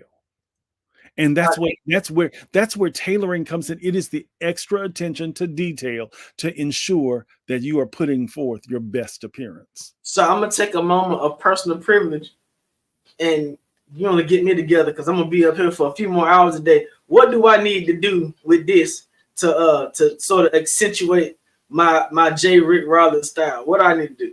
I think that you did a really good job. I would probably put maybe a pocket square in just to bring a little bit more attention to the detail. And that's what I meant, that essentially it's just putting on, and I just reached in because I thought I had a pocket square in my pocket. I didn't. I had one last night, I promise. Okay, because I was changing the outfit because I was like, oh, I'm doing television or broadcasting, and I need to make sure that, and I was like, oh, because it's not just a radio call, but it's really just paying attention to those little details, adding something like a lapel pin or a pocket square, or maybe instead of wearing the shirt open, you go more European and button it at the top button. And it's just those little touches, making sure that the suit fits. I'm sorry, Rick. I couldn't, man. I'm sorry. That jacket, we would tailor that jacket for you if it, But at the same time, I've had a lot of people ask me in stuff that I would normally wear. Mm-hmm. I'm still relocating here. My clothes ain't made the trip yet. Mm-hmm. How is it you got your clothes to fit like that? And I'm like, you ain't got a Rick. And thank you. But that's one of the things that, and that's where the success of the business has come from too, is that people become dependent on me as a stylist and a haberdasher to ensure that their look is right at all times, because that's one of the things Coach and I were talking about. Coach doesn't wear, he doesn't wear the same clothes ever. And so he always has to look good. But he said the last time this guy charged him an exorbitant amount of money for a custom suit. And he said, I was wearing the night of the, I said, no, you weren't wearing, that was not, no, sir. And he said, you going to talk about me like, I said, to your face. So we have a lot of design friends. Shameless shout out to the Tampa Bay design industry. And what I noticed about most of that group of friends is that I personally feel like y'all don't ever get the money y'all deserve for the kind of craftsmanship you put into the work you do. How do you, I know I always have to teach my clients how to be good clients, right? In whatever industry I'm in. Yes. How do you find that sweet spot between the amount of time that you have to commit to developing what you do in design and style, and how do you balance that with the price point that your customer can feel comfortable with? In economics, we call that the supply and demand curve, right? But when you're a small business owner and you're passionate about what you do, sometimes you overextend yourself for less than what you deserve in compensation. Yeah. How have you found your sweet spot in business? One of the things that I've had to learn, and it's a lesson I've had to learn quickly and abruptly. It was one of those things that, and it comes from a biblical principle. I'm a pastor, so therefore, you're going to hear me quote scriptures a lot. But at the same time, when it says that a servant is worthy of his hire, my big thing here is that I cannot, if you want me to charge you less, then expect less. If you want me to be at my best, then pay me what I'm worth in this process. I had to learn that I teach people, like you said, we teach clients how to be good clients, but you have to teach people how to treat you in life, period. If you put up with crap, then they're going to treat you like crap. But if you demand the best, then they will only give you the best. One of the things that I've learned is that if you want it on sale, then go get it from someplace that they have it on sale. I'm not going to lower my price because then I suffer in the process. And not only do I suffer, my employees suffer. My creditors will suffer because I won't have enough to take care of what I need to do. It may seem very selfish to people, but I think it's a very selfless thing when you learn to take care of you and your business first. That's the first real rule of business. It's not only to be to deliver a quality product, but to be paid for the quality of what you do with that product. And the sweet spot is I go to sleep at night knowing my bills are paid. It's as simple as that. I'm not going to give you discounts and it hurt me. Now, if I can pass along a good price because I got it at a better price, that's one thing. But I'm not going to give you discounts just to make you feel better because I'll end up feeling worse. I remember your grand opening in the mall, and I was so happy to see you be able to elevate to that space because I remember the Style Lab, right? I remember the small space. Yes. I remember you coming out of the small space and then the door opening after the pandemic. I remember what you had to do during the pandemic. Exactly.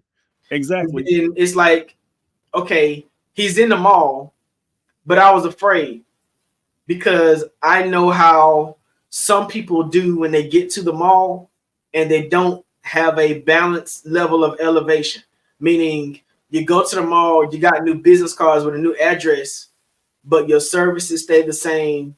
Your mindset don't change. And you bring them same when I started customers over to a new place and they haven't elevated. So when you now have higher rent to pay, you have more overhead, that means that your quantity has to increase or your price point has to increase. I didn't see much increase in price points. So I was like, Rick, how you finna do this? But what you did was you allowed the mall to bring you a different level of clientele. And you didn't necessarily have to say, if you ain't interested in spending this kind of money, don't shop here. It was words like haberdashery that made a person feel like, well, first of all, let me go get a Webster's dictionary and find out what he's talking about. And once I do, how do I show up in the haberdashery space so I ain't got I can't walk in there and act like I'm at TJ Maxx no more. You know what I'm saying? You were in a Black Business incubator that I'm thankful that there are those kind of projects around, but you are a success story to show how a person can start in that kind of space, have the convenience of having a hand up to go ahead, but then take it and flourish from there. How was it for you making that kind of transition? One of the things that I had to realize, and here we go quoting the book again, to him much is given, much is required. So what it required was that I had to think differently about what I was doing. Same Rick, same quality of service, but now I had to make sure that and when you don't, you suffer. I had to make sure all of the needs were met. The malls need their rent every month. Yes. Making sure that the needs of the I had to introduce myself to a new caliber of clients who had not met a Rick Rollins. They may have seen me on television as a talk show host. They may see me on television as a stylist, but I was a style partner with Dillard's. So that was Dillard's clothing. When it became Ricardo's merchandise, I had to make sure that all the T's were crossed. And every now and then the ink ran out. Be the first to admit that. But what I had to learn was that every customer could no longer be mine. Because there are stores that'll give you a much better price on the same merchandise, but they also have 15 stores. But And the big thing, but they're not going to give, what they won't give you is the quality of service that we did. So some of what you had to pay for was the quality of service, the quality of goods. We did elevate our goods. People were like, whoa, $7.95 for a suit. Well, yes, but I still have a $2.99 suit. If that's where your budget allows, I'm not going to throw you out. I'm not going to shame you. I'll pull it out and demo it just like I do that $7.95 suit. But guess what? The $7.95 suit is going to stay $7.95. It's not going to come down because I know what I've invested into that. And like you said, it was elevating the terminology, elevating the space, because when people would walk in, they said that our space reminded them of Kingsman, of the Kingsman. I didn't know what that was. I had to go look at the movie to understand. I was like, oh yeah, okay. But at the same time, again, once we elevated, either you were riding up or you got left. We closed, the doors closed in your face. So initially, you were highly active in the media industry, had your own talk show in the Tampa Bay area. Mm-hmm. I met you in this swing between media, design, and clothes. Mm-hmm. We started to do fashion show productions together. So I named you as the voice of Tampa Bay fashion, right? And you always you always gonna be my go-to voice for any commentator for any fashion show anywhere. We just did an Ebony show together, right? Yeah. So how have you found the balance between all of those various things that you do? One of the things that I've had to learn, and and it's been reiterated in this new partnership that I have, that a schedule is necessary. And as creatives, we just kind of take it as it comes. But that's not good business, even for a creative. I'm learning that very fast. I mean, it is a quick masterclass because the person that I sit with is a multimillionaire. And to get to the level, one of them he insists that is that you have to have your day planned. It may change with it, but there has to be a schedule. But in that schedule allows you to bring balance. I would say to people, if you're not technologically savvy, get you an old-fashioned planner and write your day out. Because you need to be able to know where you're allocating time, because some things are time vampires. Then they're sucking the life out of there. Sometimes it can't be that way. So what I've had to learn was that there had to be balance. And if I'm going to try to put multiple things into the day, I'm a multifaceted person. So my schedule may have me doing style session here, but then doing television here. Hence this morning, here we are doing this broadcast or this webcast, and then I'll switch hats and I've got to go take off the cute stuff and go do some inventory. And it's that kind of thing. But if you know what your day is, you then know what you need to do and who you need to show up as in your day. But it's about the balance. It's a long answer, I'm sorry, to a question, but it is really about the balance of your day and knowing what you can and cannot do and what takes priority in the day. Because we often give time to things that really should not have a whole lot of time.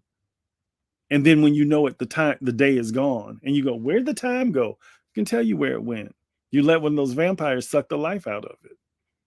I know that we're talking about fashion in business, but I also know that there's a lot of barriers in that arena as well.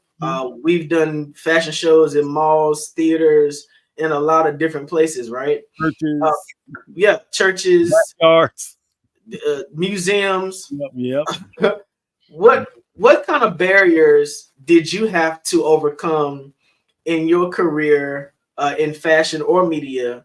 And what was it that caused you to stick to it to see yourself become as successful as you are now? I believe that the biggest thing was that I can remember at 5 years old telling my parents that I was the next Martin Luther King.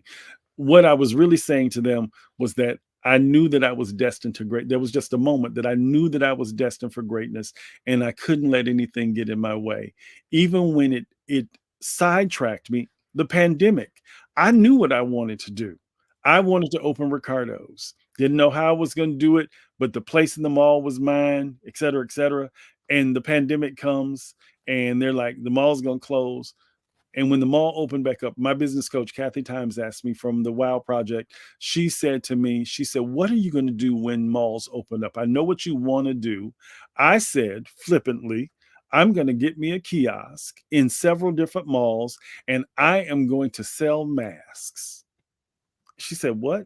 I said, I'm going to sell masks. And I kept talking. And she said, no, back up.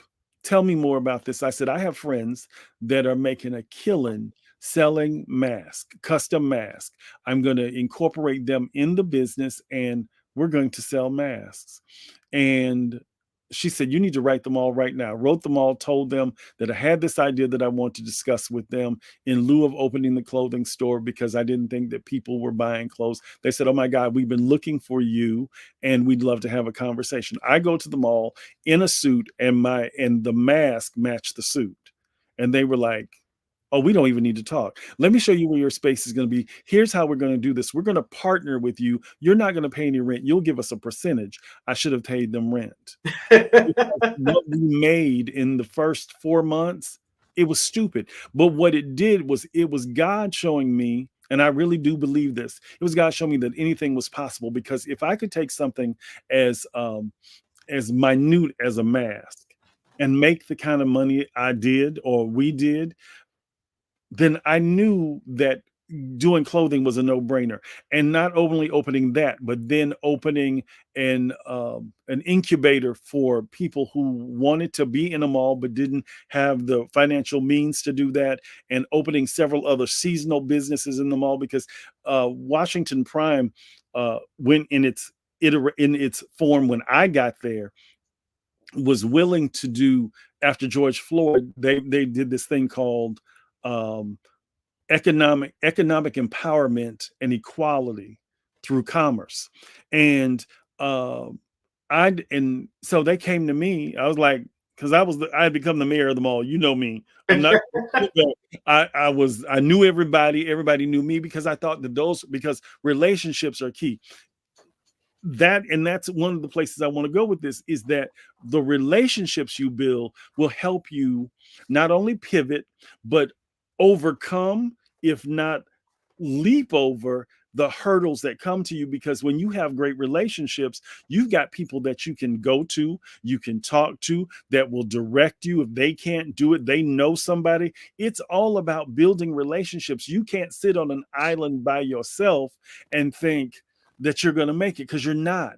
So each of those hurdles was having relationships with people who my business banker, every bank he went to, I went to. Why? Because I knew he was going to take care of me. He was going to introduce me to people, knowing other people who are on the move in life, traveling outside of the circle that you're most comfortable in, meeting people that are doing things. And therefore, if they're doing it, then guess what? If you're that guy, they'll let you do it with them. They'll take you places. I just sat at a table, RJ. My mind is still blown. Do you know who David? Now I'm gonna mess up his last name. Imanote is? No. Okay, he's a multi-level marketing genius. I don't use it. When you say MLMs, I shut down. I'm like, look, I'm trying to build my own business. But when I sat with David, I'm sitting at a table with a guy who's made millions, made more millions.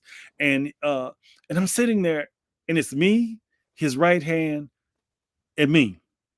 And I'm sitting there going, and I keep being placed at tables with millionaires. And I said, okay, God, so you're showing me what it'll look like when I get here. Right.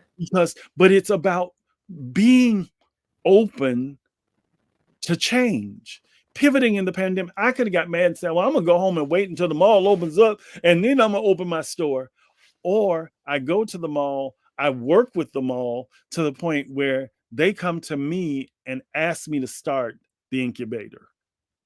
Okay. So it's about relationships. It's about knowing your worth and knowing who you are in the process, because it's easy to get lost in the process, because when it doesn't go the way you thought it was going to go, when it doesn't happen the way you thought it was going to happen, or when oftentimes the inner me decides to say it's a failure, and you begin to exercise some self-sabotaging behavior. You can't do that. If you can't say that you want to be an entrepreneur, and when it doesn't happen in the first 90 days, you fold it up and quit. Yeah. But you also have to ask yourself, why am I doing this? Anybody who gets in business, and this is going to sound really strange when I say this, anybody who gets in business to make money should not be in business for themselves. All right, time out. Anybody who gets in business to make money should not be in business for themselves, right? But in our prep conversation, you made a quote that somebody recently said to you, and I think that quote is going to help some other people. The quote was, "You got really good talent, but you don't know nothing about business." Mm-hmm. I know that was a humbling statement to hear. It was. Especially for J. Rick Rollins to take it. Who thinks he can do all things. Yes. Yeah. But it was possibly a moment where it was like a deer in headlights moment, where it's like a light bulb went off. Because the person who said it to you was not someone who said it to hurt you, but to said it to bring some clarity and reality. As my grandmama would say, he came to hope me. My Bishop Sean Stewart out of Houston says, "Lenient, let me hope you." The big thing is that, and you need to know that. Let me tell you something. As an entrepreneur, most of us get into it because we love what we do. There will be people who think, I'm going to make a lot of money because I'm passionate about this. Passion is not enough to fuel the faith car. It's not. And what has to happen in this process, again, you've got to surround yourself with people who are doing more than you've already done. When Jonathan said that to me, I sat there and I was like, the unmitigated gall, the audacity of you, the balls of saying, and I'm like, do you know who? And I had to sit back and say, but you know what? He's right. Because for me, the way I do business will not always work for everybody, but the way I did business didn't even work for me, and I didn't even realize it. And I had to be okay with that. But what I said to you is that anybody that gets in business just to make money will never succeed in business, because if you don't understand, in order for you to make the money, guess what? You got to have the money. And if you don't have the money, you got to have the resources. I'm never going to tell people not to do something, but there's some people who are not cut out for this. And the reason I even said that is, if you think that because of what you're doing, that the money is going to come like that, that's why, if you're in it to make the money, of course, the end goal is to be successful. And it's not for you to make money, it's for it to make money. Did somebody's hair just see? If I had something, it would have stood up on my head. It's really about it making money for you. You're not going to make, because it ain't your money. Can I tell you that today? It ain't your money. You really don't get to spend what you make. Because if you're spending what you make, you'll be broke. You'll be like that little boy in the commercial, Jaden broke, or in the clip, Jaden broke. You're going to be broke because it's not your money to spend. It's your money to reinvest, and know what you're doing with what you've been entrusted with. You have to be a faithful steward over what you do. I'll give away the farm. You come and tell me you can't afford it, I'm going to find a way to help you. And what Jonathan said to me early on, I was like, okay, you're just going to hurt my feelings all along the way. But it was true. We're not in a position to give away anything at this juncture, especially in the beginning of business. I don't care how well-intentioned it is. You find ways for it to happen, but it can't happen. It can happen through you, but it can't happen from you in the beginning. And so you have to know what your strong suits are. And real successful people in business find people who are successful at doing the things that they don't know how to do, and they partner and they collaborate with them and not worry about, are these people going to take my business or what? Come on. You know how to protect yourself. And the way to really protect yourself in all that get what? Understanding. Know what it's about. I had someone else that offered to be in business with me, and it just made no sense to me. I think I shared it with you. It made no sense. Sometimes you're going to have to trust your gut on this, and other times you're going to have to trust people. So you're getting ready to make a major announcement soon. Have you made your announcement yet? No. You're going to make a major announcement. Ooh, I got some inside information. You're going to make a major announcement soon. Mm-hmm. And I'm super proud of you for your next step. It's just going to be amazing. I got to be there. So you got to tell me in advance so I can get my ticket. I will.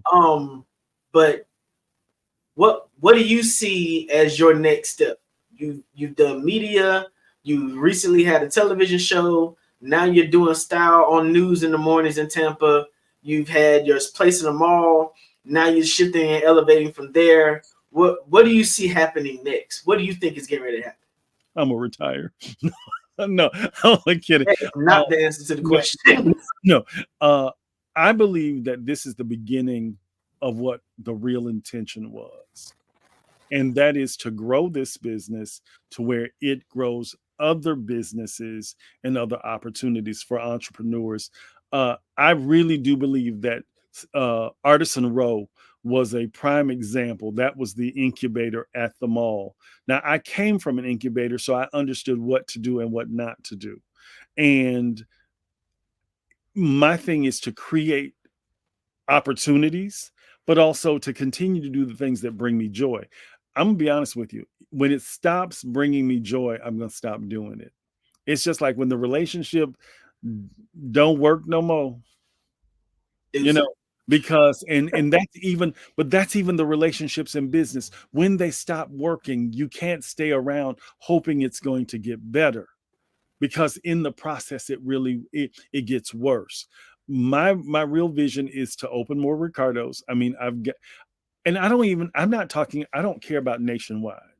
I'm one of these guys that I realize where my comfort level and where my post comfort level is. And my big thing is I would love to regionally be the store. No. This is a global Black Business Network. So I'm not going to let you stop at regional in the global kind of space. We got to make sure that you expand. I receive it, but my big thing is to grow this to where it creates opportunities for people who are passionate about fashion, but also want their business to be right. So I am now in North Carolina. We need a Ricardo's there. Thank you so much. Glad you understood where that was going. Didn't have to ask. But just, I don't share my friends easily. You know what I'm saying? I don't share my resources. I don't want nobody looking like me. My parents did me like that in JCPenney's when I was in high school, my senior year of school. They took me to JCPenney's and everybody else looked just like me. I said, that was the biggest mistake. Where can people find you and get access?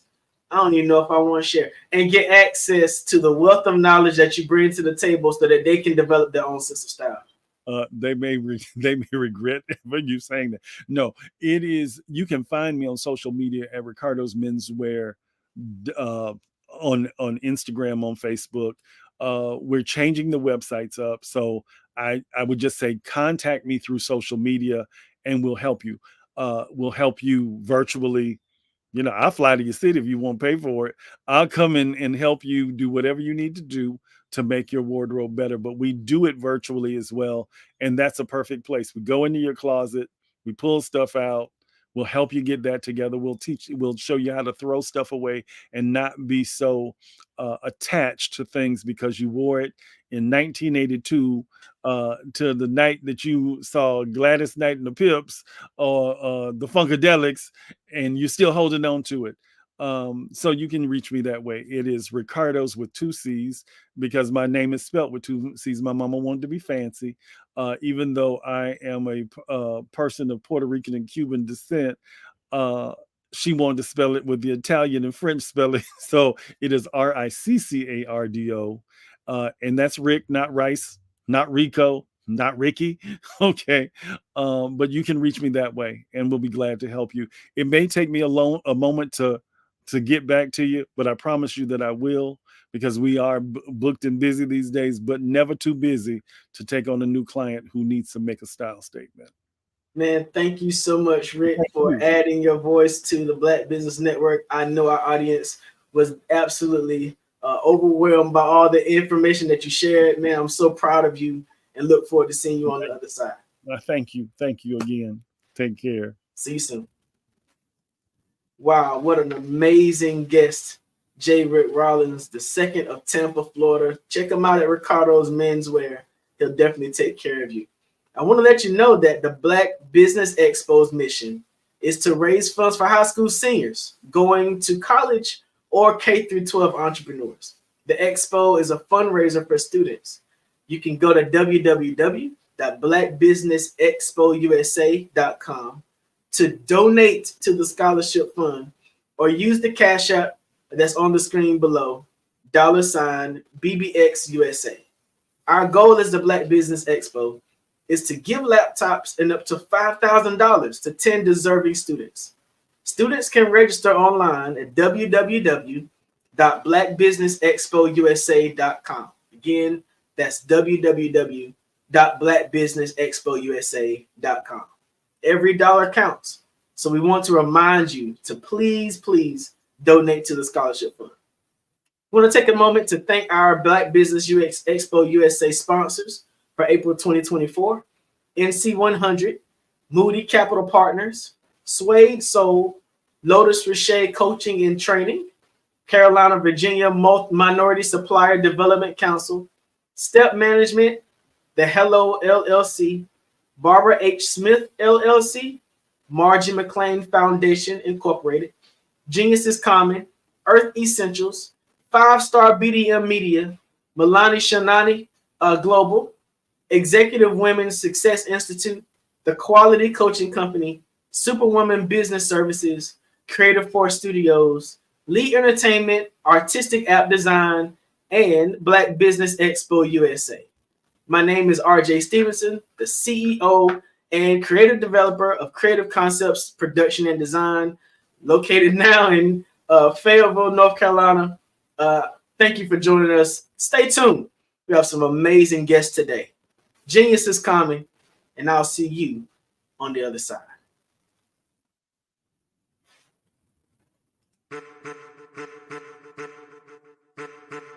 I am a child of the Most High God. He has gifted me in ways that I could not even imagine and didn't know.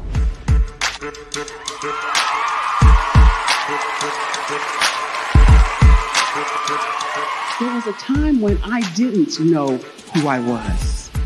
I listened to other people tell me who I should be, what I should do. I listened to people telling me that I should be a boutique owner, that I should be a construction manager, that I should be a laborer. Have you ever felt like you should do something else, be something else, go somewhere else, be wherever you wanted to be, and you felt like you were in a box? Anybody in the room? And you couldn't get out? Anybody in the room? And you kept trying to go and go and you couldn't get out? Anybody in the room? But let me tell you, you need to rock the box. Rock the box.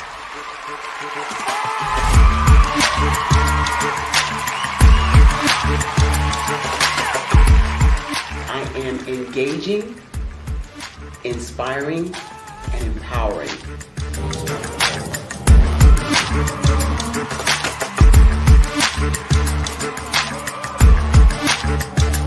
I would give you everything I know. Just by touching you, if I could, by osmosis, give you every single thing I've learned, I've gone through, I know I would.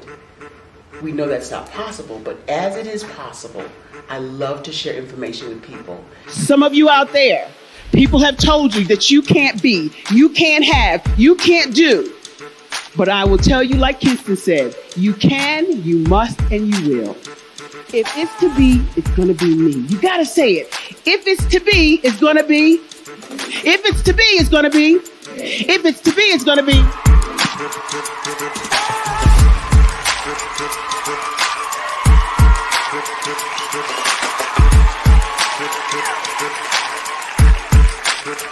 Barbara is because she believed what her mama said about her and not what other people told her.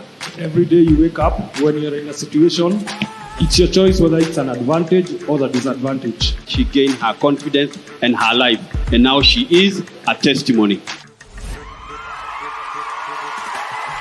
If I can help you elevate yourself, then I feel like I'm elevating my own self as well. What you know and I know together can change the world.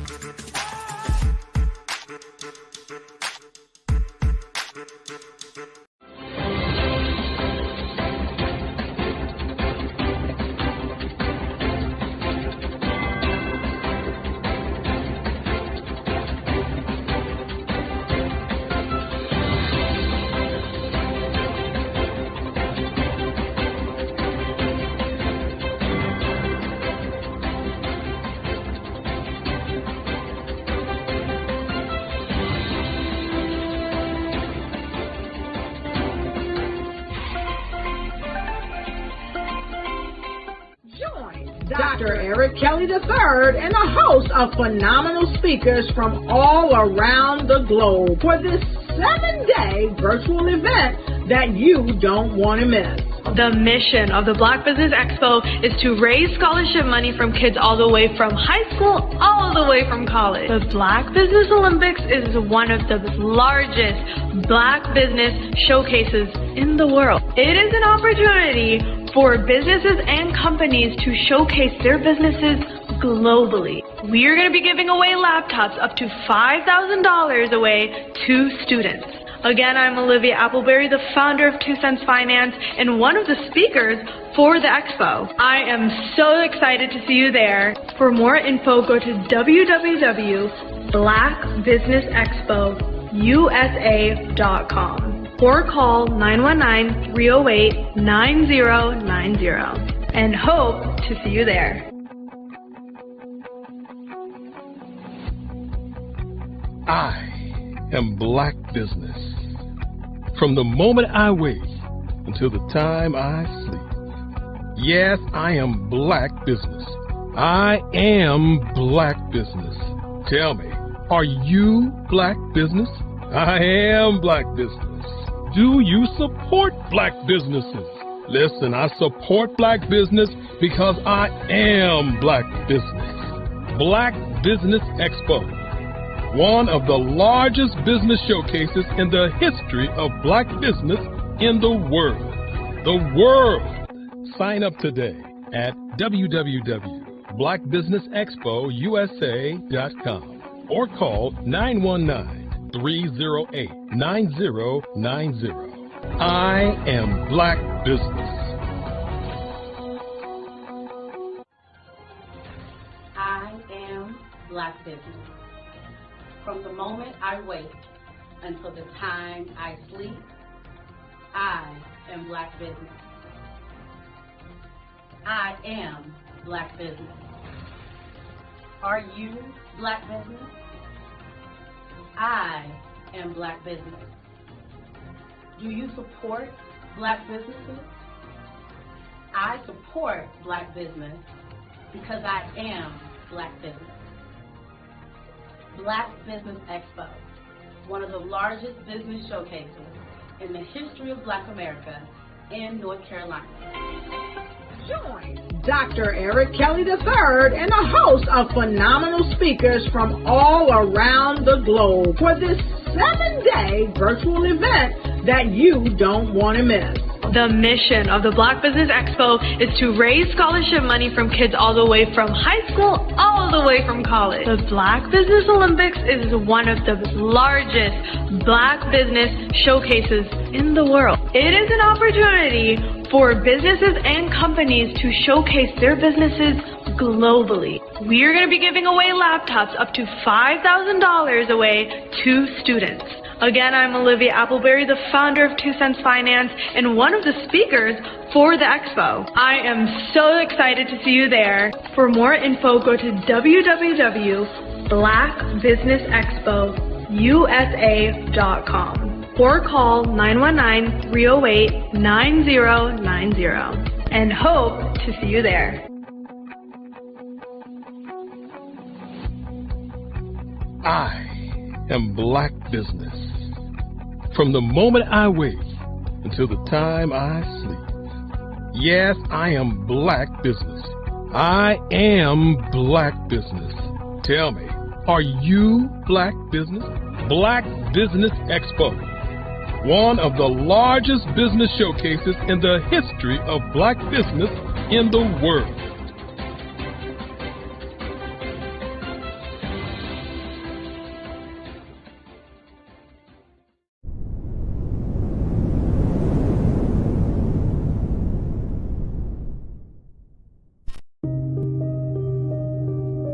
The Black Business Expo is changing my life. This year, they are giving away laptops and even $5,000 in cash to students just like me. I'm Alexis, and I want to go to college to fulfill my dream of becoming an entrepreneur. Help the Black Business Expo going to www.blackbusinessexpousa.com and also becoming a vendor, a sponsor, or donating.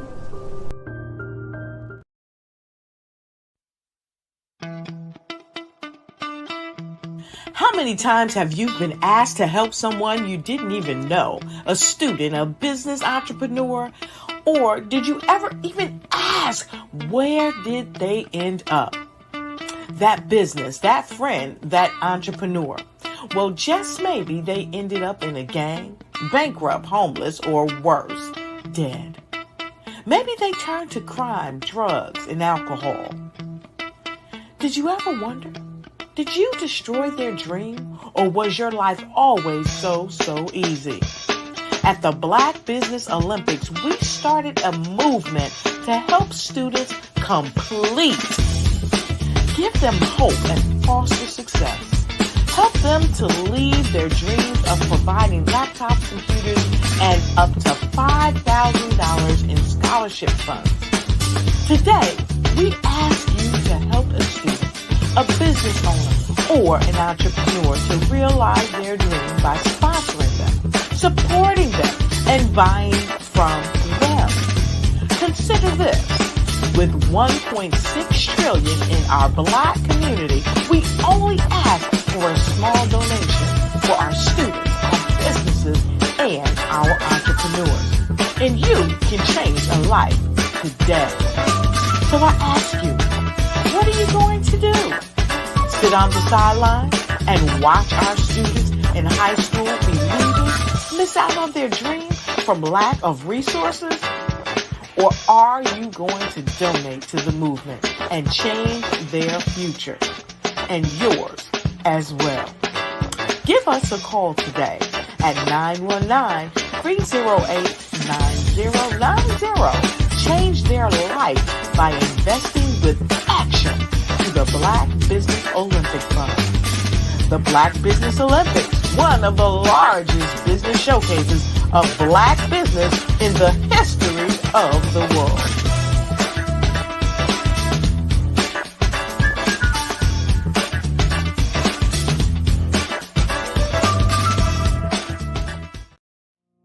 Did you know that approximately 333.34 million businesses exist today, according to a report from 2021?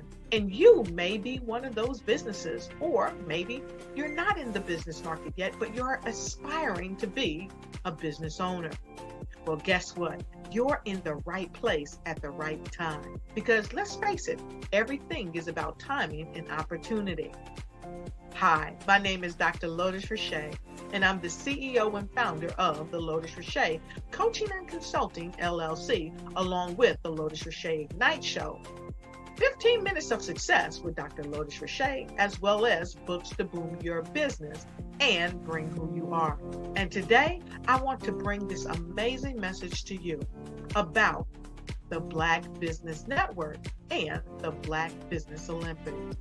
See, the Black Business Network and the Black Business Olympics is designed to help people just like you, that's right, that look like me, to take their business to the next level. Not just in your front yard or your backyard, but globally. The Black Business Network and Black Business Olympics is designed not to just help you survive, but to help you thrive. So join us today as we come together with businesses all around the world to support our students, our children, our young teens, our young entrepreneurs. What we do is we come together to help raise funds for students who are aspiring to be business entrepreneurs, who are aspiring and who are thriving in college.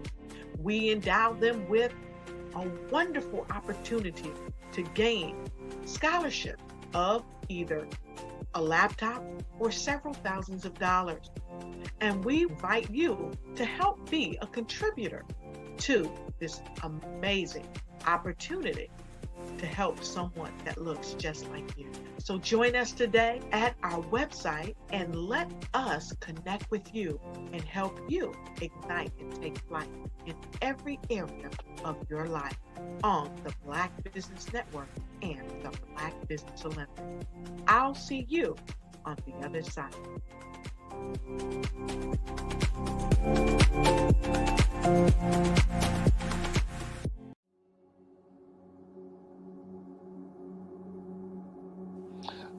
I was born and raised in southeastern West Virginia, the coal fields. My father was an AME minister.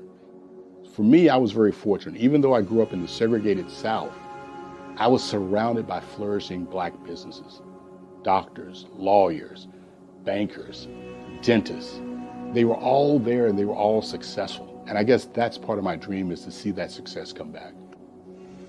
My name is Joseph Simmons, and I am the founder of the Center for Micro-Entrepreneurial Training. We have this moment in time where we can change the trajectory of people. And our focus is on women, Black and brown entrepreneurs, and their access to capital, their ability to build thriving businesses, the ability to employ people. There's a study that showed that in those three communities, especially Black and brown communities, $1 stays in those communities for 30 minutes. In white community, $1 stays in their communities for 8 hours. So think about it. For you in a Black or brown community to get gas, to get food, to go to a restaurant, you've got to leave your community, take those dollars out of that community and take it to another community that's already being well served. So if we can reverse that, if we can go from 30 minutes to an hour to 2 hours, that's progress. That's what we need to do. I was with SCORE. And then in May of 2020, of course, the events happened in regards to the murder of George Floyd. The other thing that I was experiencing was the denials of federal funds for small businesses. And it revolved around one thing. These businesses were not being prepared for grants and for government programs. And I came up with the idea for the Center for Micro-Entrepreneurial based off those two things. Morgan Stanley had a report out in 2020, first quarter, and it talked about there were 3 groups that were massively devastated by COVID-19 on their business. That was 1, women, number 2, Black, and number 3, brown entrepreneurs. The research showed that they had less cash on hand, they had less opportunity to go into a bank and get money, and they were very dependent on family and friends to keep their business up and running. If we can focus on those 3 groups, then we can have a dramatic impact on our communities. Really, the focus is on 3 areas. And those 3 areas are 1, the people, number 2, the courses, and number 3, a support network. Here at CMAT, we will provide you with the fundamentals for generational success. And you will be creating a vibrant community by attending our 5-day immersive training course.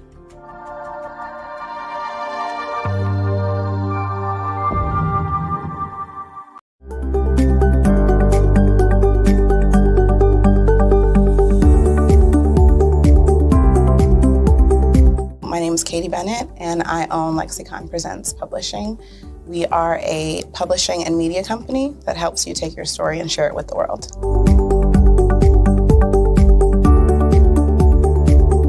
You know, for a while, I just had my family telling me to just hang it up, get over it, you know, and I had no support. And it was in your program that I really understood the necessity for having that help, having that support.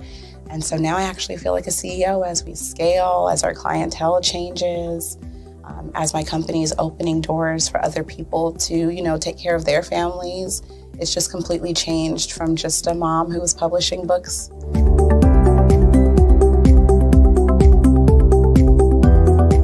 I was at a point where my job, although it was paying really well, wasn't enough. And my business was always in the red, and I was tired of it. And so I came in just hoping to get some sort of help to just not end up in the red every month.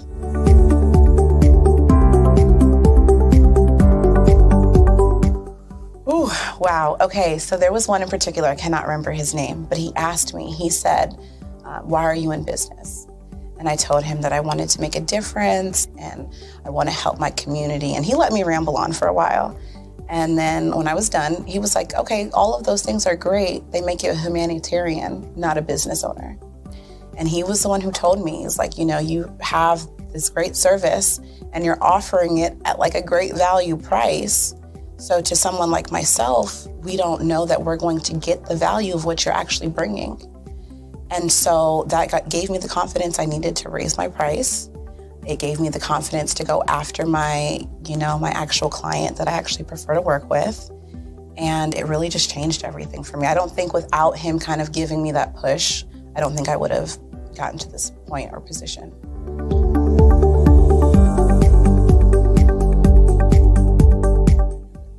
Wow, the benefits is just having a coach that holds you accountable. They set goals with you.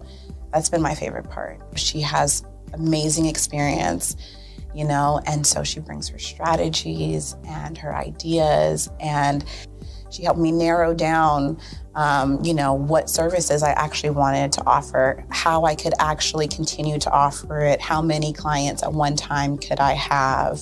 All of the information that she's given has just really transformed my entire company.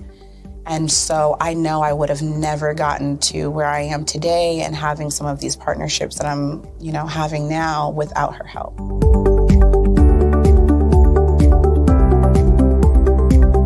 You're going to get information that you're not going to find on YouTube. You actually take the time to strategically give us the information, then give us time to actually apply it. I would also say that so that you're not just out on a ledge alone trying to figure this out. Like, you deserve to be in a community with other people who also want to grow their business.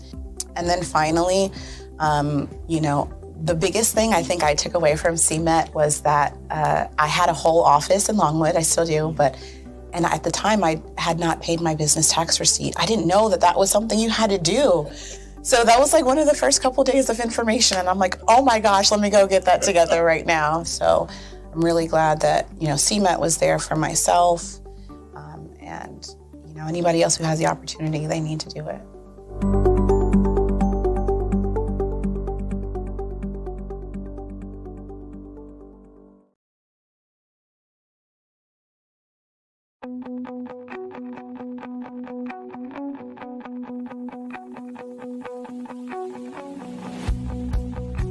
I am Black Business. From the moment I wake until the time I sleep. Yes, I am Black Business. I am Black Business. Tell me, are you Black Business? I am Black Business. Do you support Black businesses? Listen, I support Black business because I am Black Business. Black Business Expo, one of the largest business showcases in the history of Black business in the world. The world! Sign up today at www.blackbusinessexpousa.com or call 919-308-9090. I am Black Business.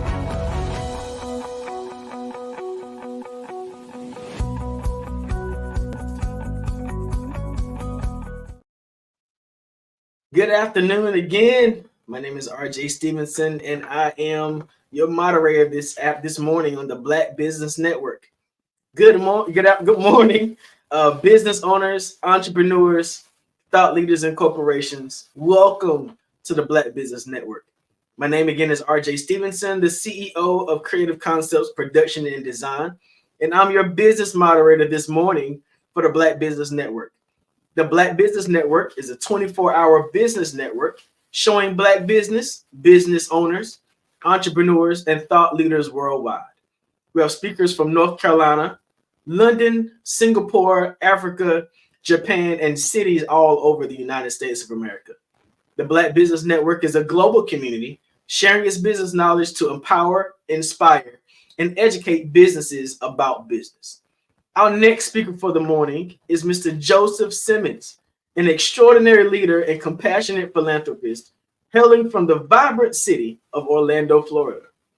Joseph's illustrious career spans several decades, during which he has held esteemed positions at the helm of renowned pharmaceutical companies, from his early days at Baxter Corporation to his tenure at Johnson & Johnson, Sunrise Medical, Knoll, Abbott, and Novartis Pharmaceuticals. Joseph's visionary leadership and exceptional expertise has propelled these organizations to unprecedented heights. Through groundbreaking advancements and innovative solutions, he has revolutionized the industry, improving the lives of countless individuals worldwide. Joseph's unwavering passion for entrepreneurship and his relentless commitment to uplifting underrepresented groups has sparked a movement of transformation. His dedications to CMET continues to inspire and support the next generation of entrepreneurs, fostering an environment where dreams are nurtured, talents are honored, and ambitions are realized. Through his exceptional leadership and unwavering belief in the power of entrepreneurship, Joseph Simmons is sharing a future where barriers are shattered and opportunities are abundant. Won't you welcome with me to this morning's Black Business Olympics, Mr. Joseph Simmons. RJ, thank you so much for the introduction. Good morning, Mr. Simmons. How you doing today? You know what? I'm doing fantastic, and I'm really inspired by your prior speaker, Mr. Rollins. He hit on some nuggets of entrepreneurship that hopefully we'll discuss over the next few minutes. But he really hit on some key things. It was very inspirational. So for the entrepreneurs out there, if you did not hear Mr. Rollins, please purchase that segment and listen to it. He had some gems. Wonderful. Well, thank you so much for. I'm looking forward to the inspiring wealth of knowledge you're going to share with us this morning. Genius is coming, and I'll see you on the other side. Thank you. Well, good morning, everyone. Again, my name is Joseph Simmons. I'm the founder and the CEO for the Center for Micro-Entrepreneurial Training. We focus on preparing entrepreneurs like yourself for success. We do it over a virtual platform. It's a 5-day program. The cadence is a Monday, Wednesday, Friday, and then a Monday, Wednesday.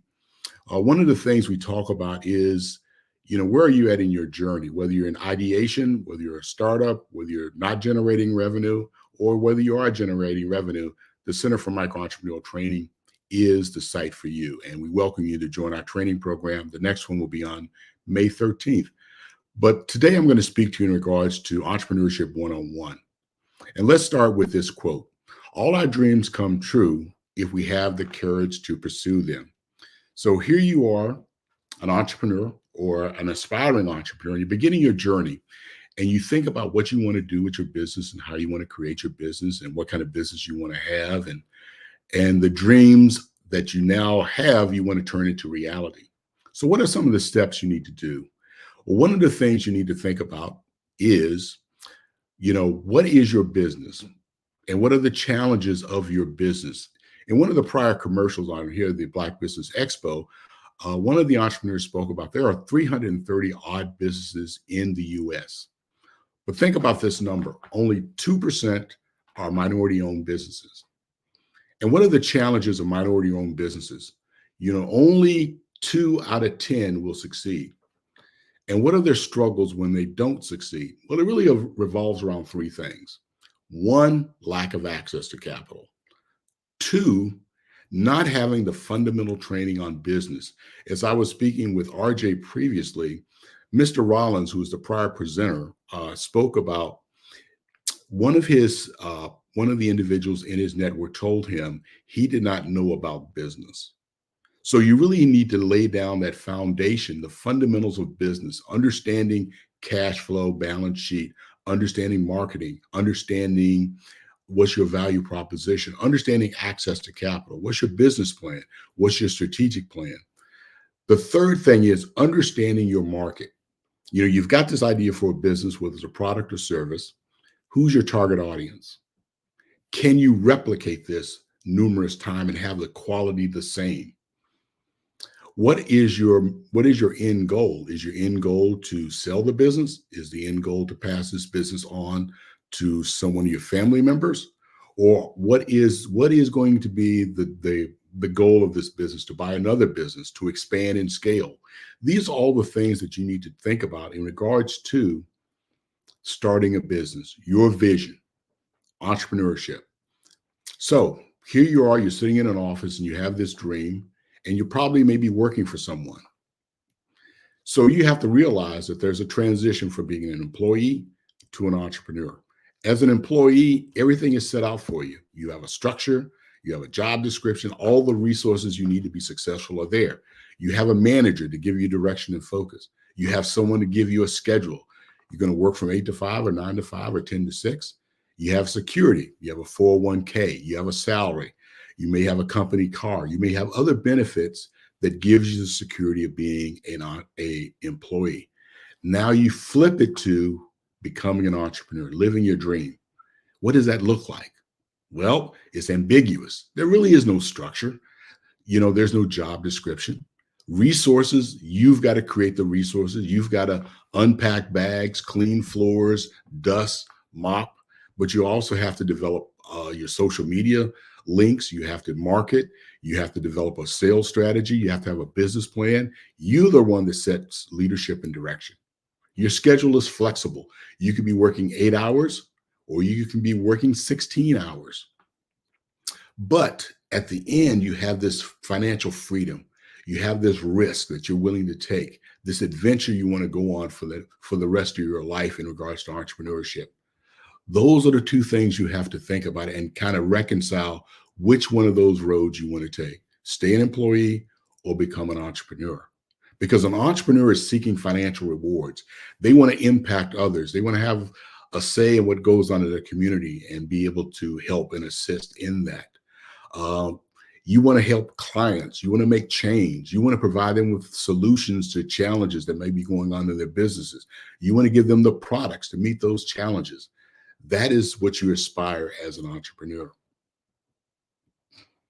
So now that you've kind of looked at, okay, I've got these two options, these two routes, but I want to take the road of an entrepreneur.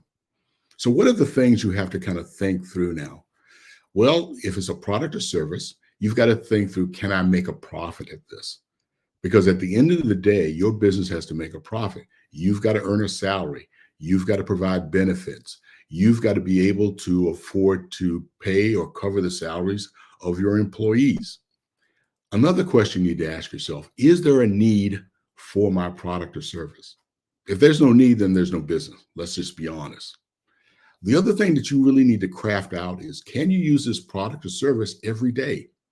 Again, is there a need? Are you solving a problem? Have you identified that problem? One of the things you may want to think about is, does your product improve everyday life? Can you replicate this? If you're making cupcakes, can you make those great cupcakes 24/7, 7 days a week, 300 days in a year? And can you take that target audience that you have and can you expand on it? One of the examples I always talk about is Amazon. Think about how Amazon started its business.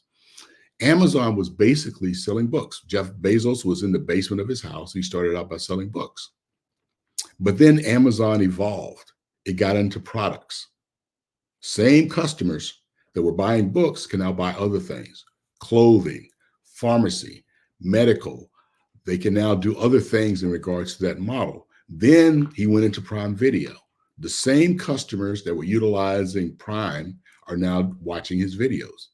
So those are the things you need to vet out in regards to the idea you have for your business. Now you move into another section.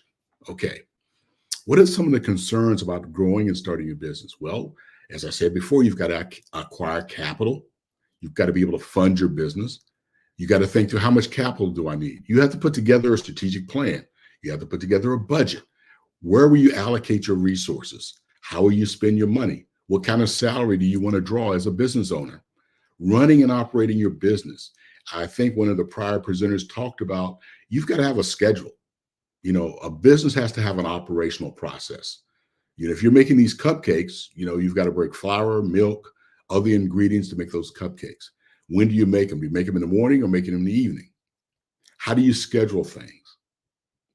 But the other thing that you always have to think about, and it's really critical for any business owner, is to have advisors, mentors, and coaches. What we talked about at CMED, there's really 5 strategic advisors that you should surround yourself with: an attorney, an accountant, a banker, insurance, but also cybersecurity. In today's world, anything and most of you are going to be doing business online. You want to make sure that you have security for your customer. But the other thing that you need to think about is who's in your network to help you. Because as an entrepreneur, ladies and gentlemen, that is a very, very lonely journey. And you need people around you that can support you on this journey. So make sure you get into your circle, people that will support you, people that will hold you accountable, but also people that you can trust, because your journey will be one of financials, and we're not always comfortable sharing financial information with everybody. So you need to have 1 or 2 people, whether it's your banker, whether it's your attorney, or whether it's your accountant, to have those hard conversations in regards to your business and surrounding. The other thing that you have to think about is this. So now you've got to have the business idea. You've got to have a business plan, strategic plan, a financial plan. Next, you have to think about, okay, from a legal standpoint, how will you run your business? Will it be incorporated, LLC, sole proprietorship? What's going to be your business model? And then can you offer any other related services long term? But then you really have to get down and really focus in is, what is going to be your target audience? As I said before, one of the 3 reasons why entrepreneurs are challenged or even possibly fail, they don't have a clear understanding of their target audience. Who are you selling to? What do they like? Do they trust you? Do they like you? Do they know who you are? Are you on social media platforms that you can now, that those target audience now have access to you? And again, what's your value proposition? Again, for your target audience. How can you help them best? Think about this. You're becoming an entrepreneur. What is your background and expertise to enhance your business? What can you bring to your target audience that they don't already have? What separates you from the other competitors that are in your market space? And again, what is the solution you as an entrepreneur are bringing to your target audience to help them, to make them better? If you're not solving a problem, it's really going to be challenging for you to grow your business or even start your business.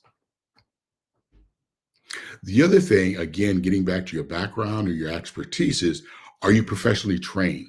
If you're an accountant, that's an obvious, being professionally trained or certified. But more importantly, what do you understand about that marketplace? For example, if you're a professional coach, where did you have a leadership position in a prior career? Because you want to bring your expertise. That's what brings value to you as an entrepreneur. So making sure that you're professionally trained, you're certified. I know it's going to be challenging in the beginning, but as much time as you can attend events like this for personal development or local events that help to develop you is really critical for the growth of your business. So I'd highly recommend that you take the time to become certified, especially when it comes for contracting, local, state, and federal. It can, again, boost your business long term. Now, you decided your business setup. Next, you have to get set up through government agencies. So you've got to, again, identify your business entity. You've got to obtain an EIN. You got to make sure that if you're selling and you have to collect taxes, that you're registered with the state and local agencies to make sure that that is something that you'll be held accountable for, and you need to process. The other thing that we always talk about is giving your business credibility. So simple things. Make sure that your email address is jsimmons@tcmet.org, not jsimmons@google@gmail or jsimmons@yahoo. You want to present your business in a professional manner. So when it comes to branding of yourself and your business, make sure that your LinkedIn profile, your Facebook profile, all the other social media links have a professional feel to them. On your business card, make sure your title is what it should be. Whatever you communicate in your brand, make sure that it's consistent. Again, along social media, it's LinkedIn, Facebook, but most importantly, make sure you have a Google My Business account, because that can, again, enhance your business. You're able to grow your business based on ratings, reviews. So make sure that you have those.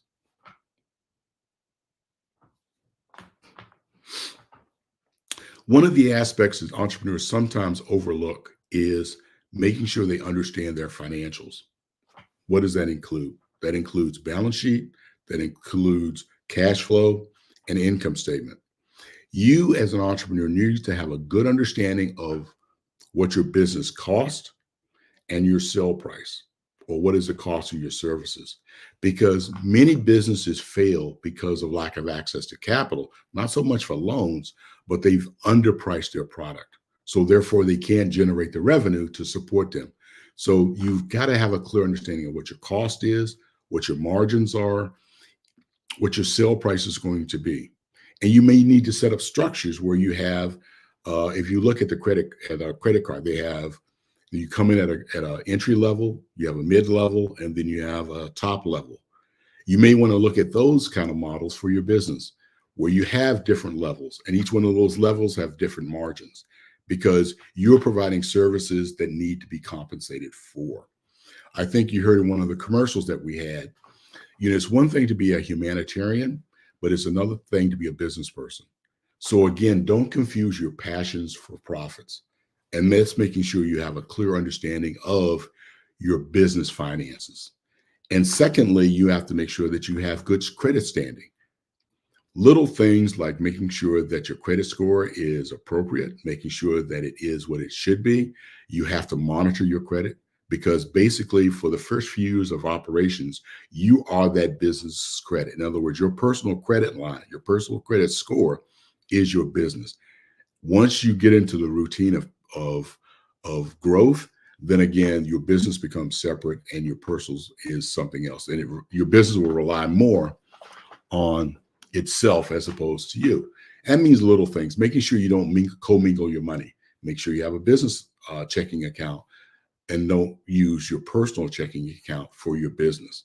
Little things like that really adds to the success, can add to the success of your business. So again, having a clear understanding of your financials. That means having either a bookkeeper or an accountant, or having a good understanding of the tools that are out there technology-wise that can help you with managing your financials, such as QuickBooks, or even using a basic Excel spreadsheet, which can be available to you from other resources that can help you to set that up. So it's very key that you understand your startup costs, how you're pricing your services, your profit and margins, where your money is being spent on a daily, weekly, and monthly basis, and yearly. Making sure that you do quarterly reports on your business and you monitor. It is so important that you monitor where you're spending your money, because cost is critical in regards to making sure you're not overspending for things that you should not be. Focus on the profitability of your company. Again, you're not a humanitarian. You're not doing this for passion. You're doing this to make money. I know that sounds kind of harsh, but you are. Businesses, the The first thing as a business owner you have to do is to get your business profitable. And that's where your focus should be. So again, that layer below of understanding your financials is critical moving forward. Now, there are business development resources that you can utilize in regards to assisting you. I'm going to give a shameless plug. You know, CMET, we do 6 cohorts a year. We provide you with business development. Again, we focus on the 5 pillars of entrepreneurship. So you're going to understand how to put together a business plan, how to put together a marketing plan, a strategic plan. We're also going to assist you with social media links. We're going to help you with sales and marketing. We're going to make sure that you touch base with an accountant, an attorney, a banker, insurance agents, cybersecurity, and connect you with business coaches. But there's also consultants. There are schools for business training. You know, in most large metropolitan cities, there's a National Entrepreneur Center. And within that center, ladies and gentlemen, there's going to be a SCORE, SBA. Those resources are all free. One of the key strategic advisors that you should have in your pocket is a bank. You know, you're doing business as a business owner, so you have to have a relationship with your bank. And entrepreneurs kind of get cloudy when I talk about a relationship. What is a relationship with a bank? It can either be national, regional, local, or credit union. But you need to have an advisor that can help you in regards to building your network. And that's the value of a bank. A bank does business with a variety of businesses and industries. They also have resources for you. They can help you in regards to understanding your accounting. They can help you in regards to having access to capital. Not everything has to be an SBA loan of $500,000 or $250,000, but sometimes you just need $8,000. They can assist you with packages and products that can really benefit your business, such as giving you a credit line or giving you a credit card of maybe of $10,000 based on your personal credit. So it's quite important, ladies and gentlemen, to make sure that you connect with a banker. And that banker is so important in regards to growth and connecting you with the right people. So think that through in regards to, you know, finding out what's best for you. And when you interview a bank, think about what's best for you and your business, because you're the customer. You can demand certain things. So it might not be a national bank. It could be a regional bank. It could be a credit union. But you evaluate what's best for your business. The other thing in regards to your development is, as I said before, take online courses to develop your skills, to network, to make sure that your business will be as successful as possible. So you're starting your entrepreneurial journey. Here are some things that you've got to do, and you can either do that today or within the next 3 or 4 days. This is your call to action. Create a clear business plan. And what do I mean by a business plan? Well, a business plan is really the roadmap for your business. It's going to be your mission statement. It's going to be your value statement. It's going to be where you're going to be focused on. It'll be your marketing plan. You know, where will you be marketing your product or service? Who is your target audience? How will you reach them? What avenues will you be taking in regards to getting to the right people with the right price and the right message? That's part of your business plan. Your other business plan is people. Who do you need to be successful? What's your operation going to look like? You know, what resources do you need? Secondly, create a financial plan. Create a budget starting from day 1 to a year, 2 years, or 3 years, or 5 years. The business plan and the financial plan can be short-term, but as well as long-term. So think through where your business is today and what's the roadmap for getting it to a year, 5 years to 10 years. As I said early in the conversation, one of the things you have to think about is, what do you do with your business at some point in time? Are you going to pass it on to family and friends? Are you going to sell the business? Are you going to merge with another company? Think through it. I know it's early in the process, but you really have to think through long term. You know, and therefore you'll have a goal. Okay, if I'm going to sell my business, these are the things I need to do. I need to make sure that I have an operational plan to pass on? Do I have a good understanding of what my business financials look like if I decide to sell it later on? These are all part of your business plan as well as your financial plan. So think through. And again, there are resources out there to help you develop a business plan, to monitor your business plan. And that would be consulting businesses. That could be SCORE. That could be the business centers. That could be the colleges. Look at the resources that are out there to have a business plan. And one of the things that I always tell entrepreneurs in regards to developing a business plan, your business plan, it will be typed out and will be printed out, but it's a document that evolves. For example, I'll use CMET, the Center for Micro Entrepreneurial Training. The first year we focused on conducting cohorts in regards to, that was part of my business plan. When I put it together, we're going to do 6 cohorts in a year.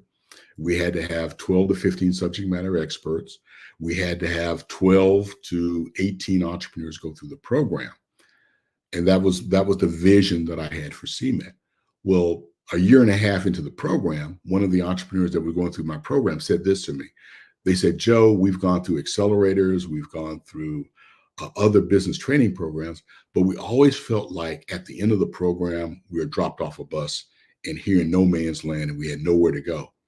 So that made me think about sustainability. So CMET went from doing cohorts to developing another project, which was a growth accelerator program, where we bring entrepreneurs in who finished a 5-day, but want to continue on that journey. And we provide them with the resources, the coaching, all the resources to continue on that journey for another 6 to 12 months. So think about that. Your business plan starts out at one phase, but it's going to evolve and move to another phase. And you have to adapt that. That affects your financial plans, because now you go from 12 to 15 subject matter experts, as I was dealing with, to now another group of business coaches and strategic resources that I had to put into a budget and develop and fund. And that's the other thing. You have to understand the funding of these business plans and your financial plans. So again, those are the actions that I'd like for you to take over the next few days. Take a look at your business plan, evaluate it. Am I where I should be? And if not, why not? Financial plan. Where are my resources going? Where am I spending my money? What am I doing with my money? Always do those quick check-ins. I would recommend your bookkeeper, or especially if you have a CPA, you sit down with them once a month and review your numbers. The numbers are the heartbeat of your business. There's a NFL coach that said, you are what your record is. And that's the way it is in business. Your financial plan reflects what your business is. But it also gives you a time to think through, why am I here? You know, is it my message? And if so, what's working? What's not working? What do I need to change? What do I need to adapt? Okay, flexibility in your business.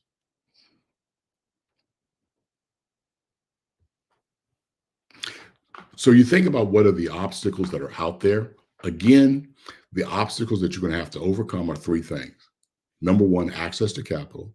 Number 2, making sure you have a strong foundation. You build your business on a strong foundation. You know, the stronger the foundation is, use the analogy of a home, you know, your house will survive a lot of things if it's built on a strong foundation. The same thing is true in business. The stronger your foundation is in regards to business fundamentals, the better off your business will be, and the chances of success are very high. So do you have a good understanding of planning? Do you have a good understanding of your financials? Do you have a good understanding of marketing? You know, what social media sites are you on? And is your target audience, more importantly, on those social media sites for access to your product or service? Do you have a value proposition? And last but not least, what are your sales like? What is your messaging? Who are you seeing? How many often are you seeing? The other thing to consider is getting that support. Who's in your network? Making sure you surround yourself with the right people at the right time. Again, I'm going to go back to the presenter who was ahead of me, and he talked about your network. And there's an old adage that says your network is your net worth. To get things done in business, you have to have connections. You have to have people that have access to other people. You know, if the old adage of know, like, and trust comes into play in your network. You know, if I need to connect with a certain business, but I have a relationship with Jane Smith and she's got a relationship with him, she could possibly open a door for me with that business. It's an opportunity in my network to leverage that. As a small business, sometimes you don't have access to all the resources. In your network, someone may have a resource that you need. So therefore, there may be an opportunity to collaborate, especially, you know, in your business journey. If you get to the point where you want to be looking at doing government contracting, that's an excellent opportunity for you to collaborate. One of the entrepreneurs that went through our cohort, she collaborated with 3 other businesses for a contract. They were able to get a business development contract for a large city here in Florida by collaborating. That was, they each had strengths. So they put all their strengths together and they were able to get this contract. And therefore, it was a win-win for all parties. So think very much about your network and how do you gain access to that? And how do you become part of that and give to make it more successful for your business? The last thing that I'm going to talk to you about is making sure that as a foundation for your business, that your credit is solid. You know, your credit is the lifeblood of your business, because you need working capital. You need to grow your business. You need to take advantage of opportunities. That's what having a good credit score or having a good solid credit foundation can give you. You know, I know it's not always comfortable, but sit down with your banker. You know, you can, if you have a relationship with your banker, do a quick business review, because it could be a possibility that there might be a chance for you to get access to capital that you didn't know about, just because they know about your business, they know your story. I always give this analogy. Having a relationship with a banker is kind of going in for an interview. You know, if I'm going for an interview for a job and I'm introduced by somebody for that job, my chances of success are very high. It's the same thing with a bank. If they understand your story from the beginning to the present, then they can, again, sell you and your business for those opportunities. Talk about your business goals. Talk about the vision you have for your business. You know, give them a story, become a storyteller, and they can become a proponent for your business. They can become a sponsor or supporter for your business. The same thing in your network. You know, I know it's not always the easiest thing to sell yourself, but ladies and gentlemen, to be successful, you're going to have to sell yourself and your business to be successful. So become very comfortable with an elevator pitch, become very comfortable in going into networking events, going into pitch contests, making sure you're going to activities and events that can help you in regards to growing your business. So again, those are the things that I think you should think about. And I'm going to leave you with this as an entrepreneur. You know, we always talk about starting an entrepreneurial journey, and we talk about, you know, startups as business. But the one thing to keep in mind, and I'm part of the baby boomer generation, and that's a generation that is probably one of the more financially sound generations over the past few years. But we're getting older. And for baby boomers who own businesses, they're now in a situation where they're looking to sell their businesses. So if you want to kind of buy into a business or acquire a business, you're in a great time right now, because you have this bolus of a generation that have been successful and started businesses, and those businesses are generating revenue. They already have customers. They always have relationships. You can now kind of skip ahead in the process of being an entrepreneur by buying a business. You're still going to have some of the same challenges, but now you have the resources to take advantage of opportunities. You have a chance to now build wealth a little bit quicker, because now you're acquiring an entity that's already has life, that's already being successful. So think about that in regards to entrepreneurship. It is great to have an idea, the startup, and then to start generating revenue. But the other thing to take a look at is buying a business. And there's opportunities out there, because anyone that's the age, you know, baby boomer from like they're 65 older, sometimes their kids don't want to take over the business. Sometimes family members don't want to buy the business. This is a golden opportunity for the next 10 years for you to go in, buy these businesses, especially if there's something that's of interest to you, part of your passion, part of what you want to do. And it makes that bridge from being an employee to an entrepreneurship a little bit easier. So again, this is your entrepreneurial journey. There's a couple of roads that you can take to success. My name is Joseph Simmons. I'm the founder and CEO of the Center for Micro-Entrepreneurial Training. We prepare entrepreneurs for success. We do it via a 5-day virtual program where we focus on the 5 pillars of entrepreneurship: business planning, understanding financials, social media marketing, sales, but more importantly, network. So I thank you for your time, and I wish you much success in the future. Thank you. Thank you, Mr. Simmons. What an amazing wealth of knowledge you shared this morning.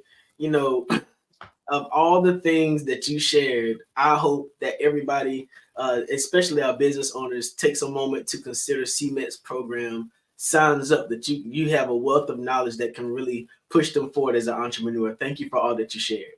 Thank you, RJ, and I wish the Expo much success, and I look forward to hearing about it. Amen. So take care. Amazing. Genius is coming, and I'll see you on the other side.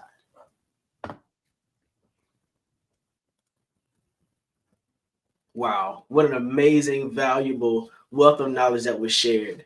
I hope you're really engaging and paying attention to the information that's being shared here this morning. Our entrepreneurs and CEOs are really driving home what it means to be a Black business entrepreneur or CEO, and I'm hoping that it's inspiring you as much as it's inspiring me.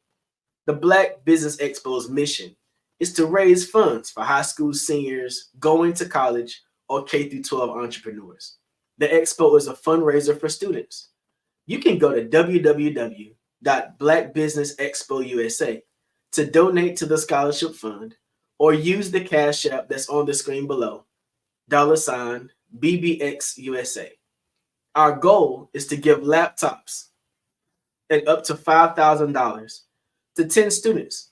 Students can register at www.blackbusinessexpousa.com. Again, that's www.blackbusinessexpousa.com. Every dollar counts, so we want to remind you to donate to the scholarship fund. We want to take a moment to thank our Black Business Expo USA sponsors for April 2024. NC100, Moody Capital Partners, Suede Soul, Lotus Rocher Coaching and Training, Carolina, Virginia Minority Supplier Development Council, Step Management, The Hello LLC, Barbara H. Smith LLC, Margin McLean Foundation Incorporated, Genius is Common, Earth Essentials, 5-Star BDM Media, Milani Shani Global, Executive Women's Success Institute, The Quality Coaching Company, Superwoman Business Services, Creative Force Studios, Lee Entertainment, Artistic App Design, and of course, Black Business Expo USA. My name is RJ Stevenson, your morning host for the Black Business Expo and Olympics. Genius is coming, and I'll see you on the other side.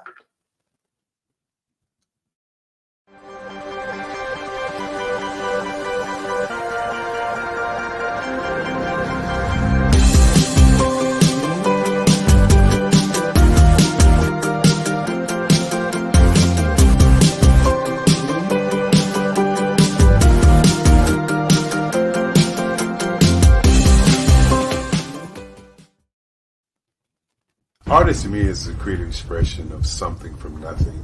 You know, it explodes onto the canvas, or it explodes on in my work. One of the things that I try to do more than anything is I try to just give the lines and the movements and emotions and expressions into what I do. Art really means to me a chance to express how I feel deep down inside. Most of my art begins as a thought that I might have, you know, whether it's sports, whether it's history, whether it's a woman or a man. It pretty much starts as an idea of thought before I get into the actual image of what I'm going to I do a lot of historical pieces. I was a history minor in college, and I love to do history pieces. And a lot of times I'm thinking about history, and then I try to make that history impact you as you look at it. That's one of the reasons I do pictures so large. People ask me, why do I do the pictures so big? And I tell them, I want the piece to impact them as they're looking at it, to kind of dominate them, dominate their space. And most of my pieces I try to do off page. I don't try to do anything that's going to be in those four corners or in a square. And I want your imagination to be a part of the piece that you're looking at.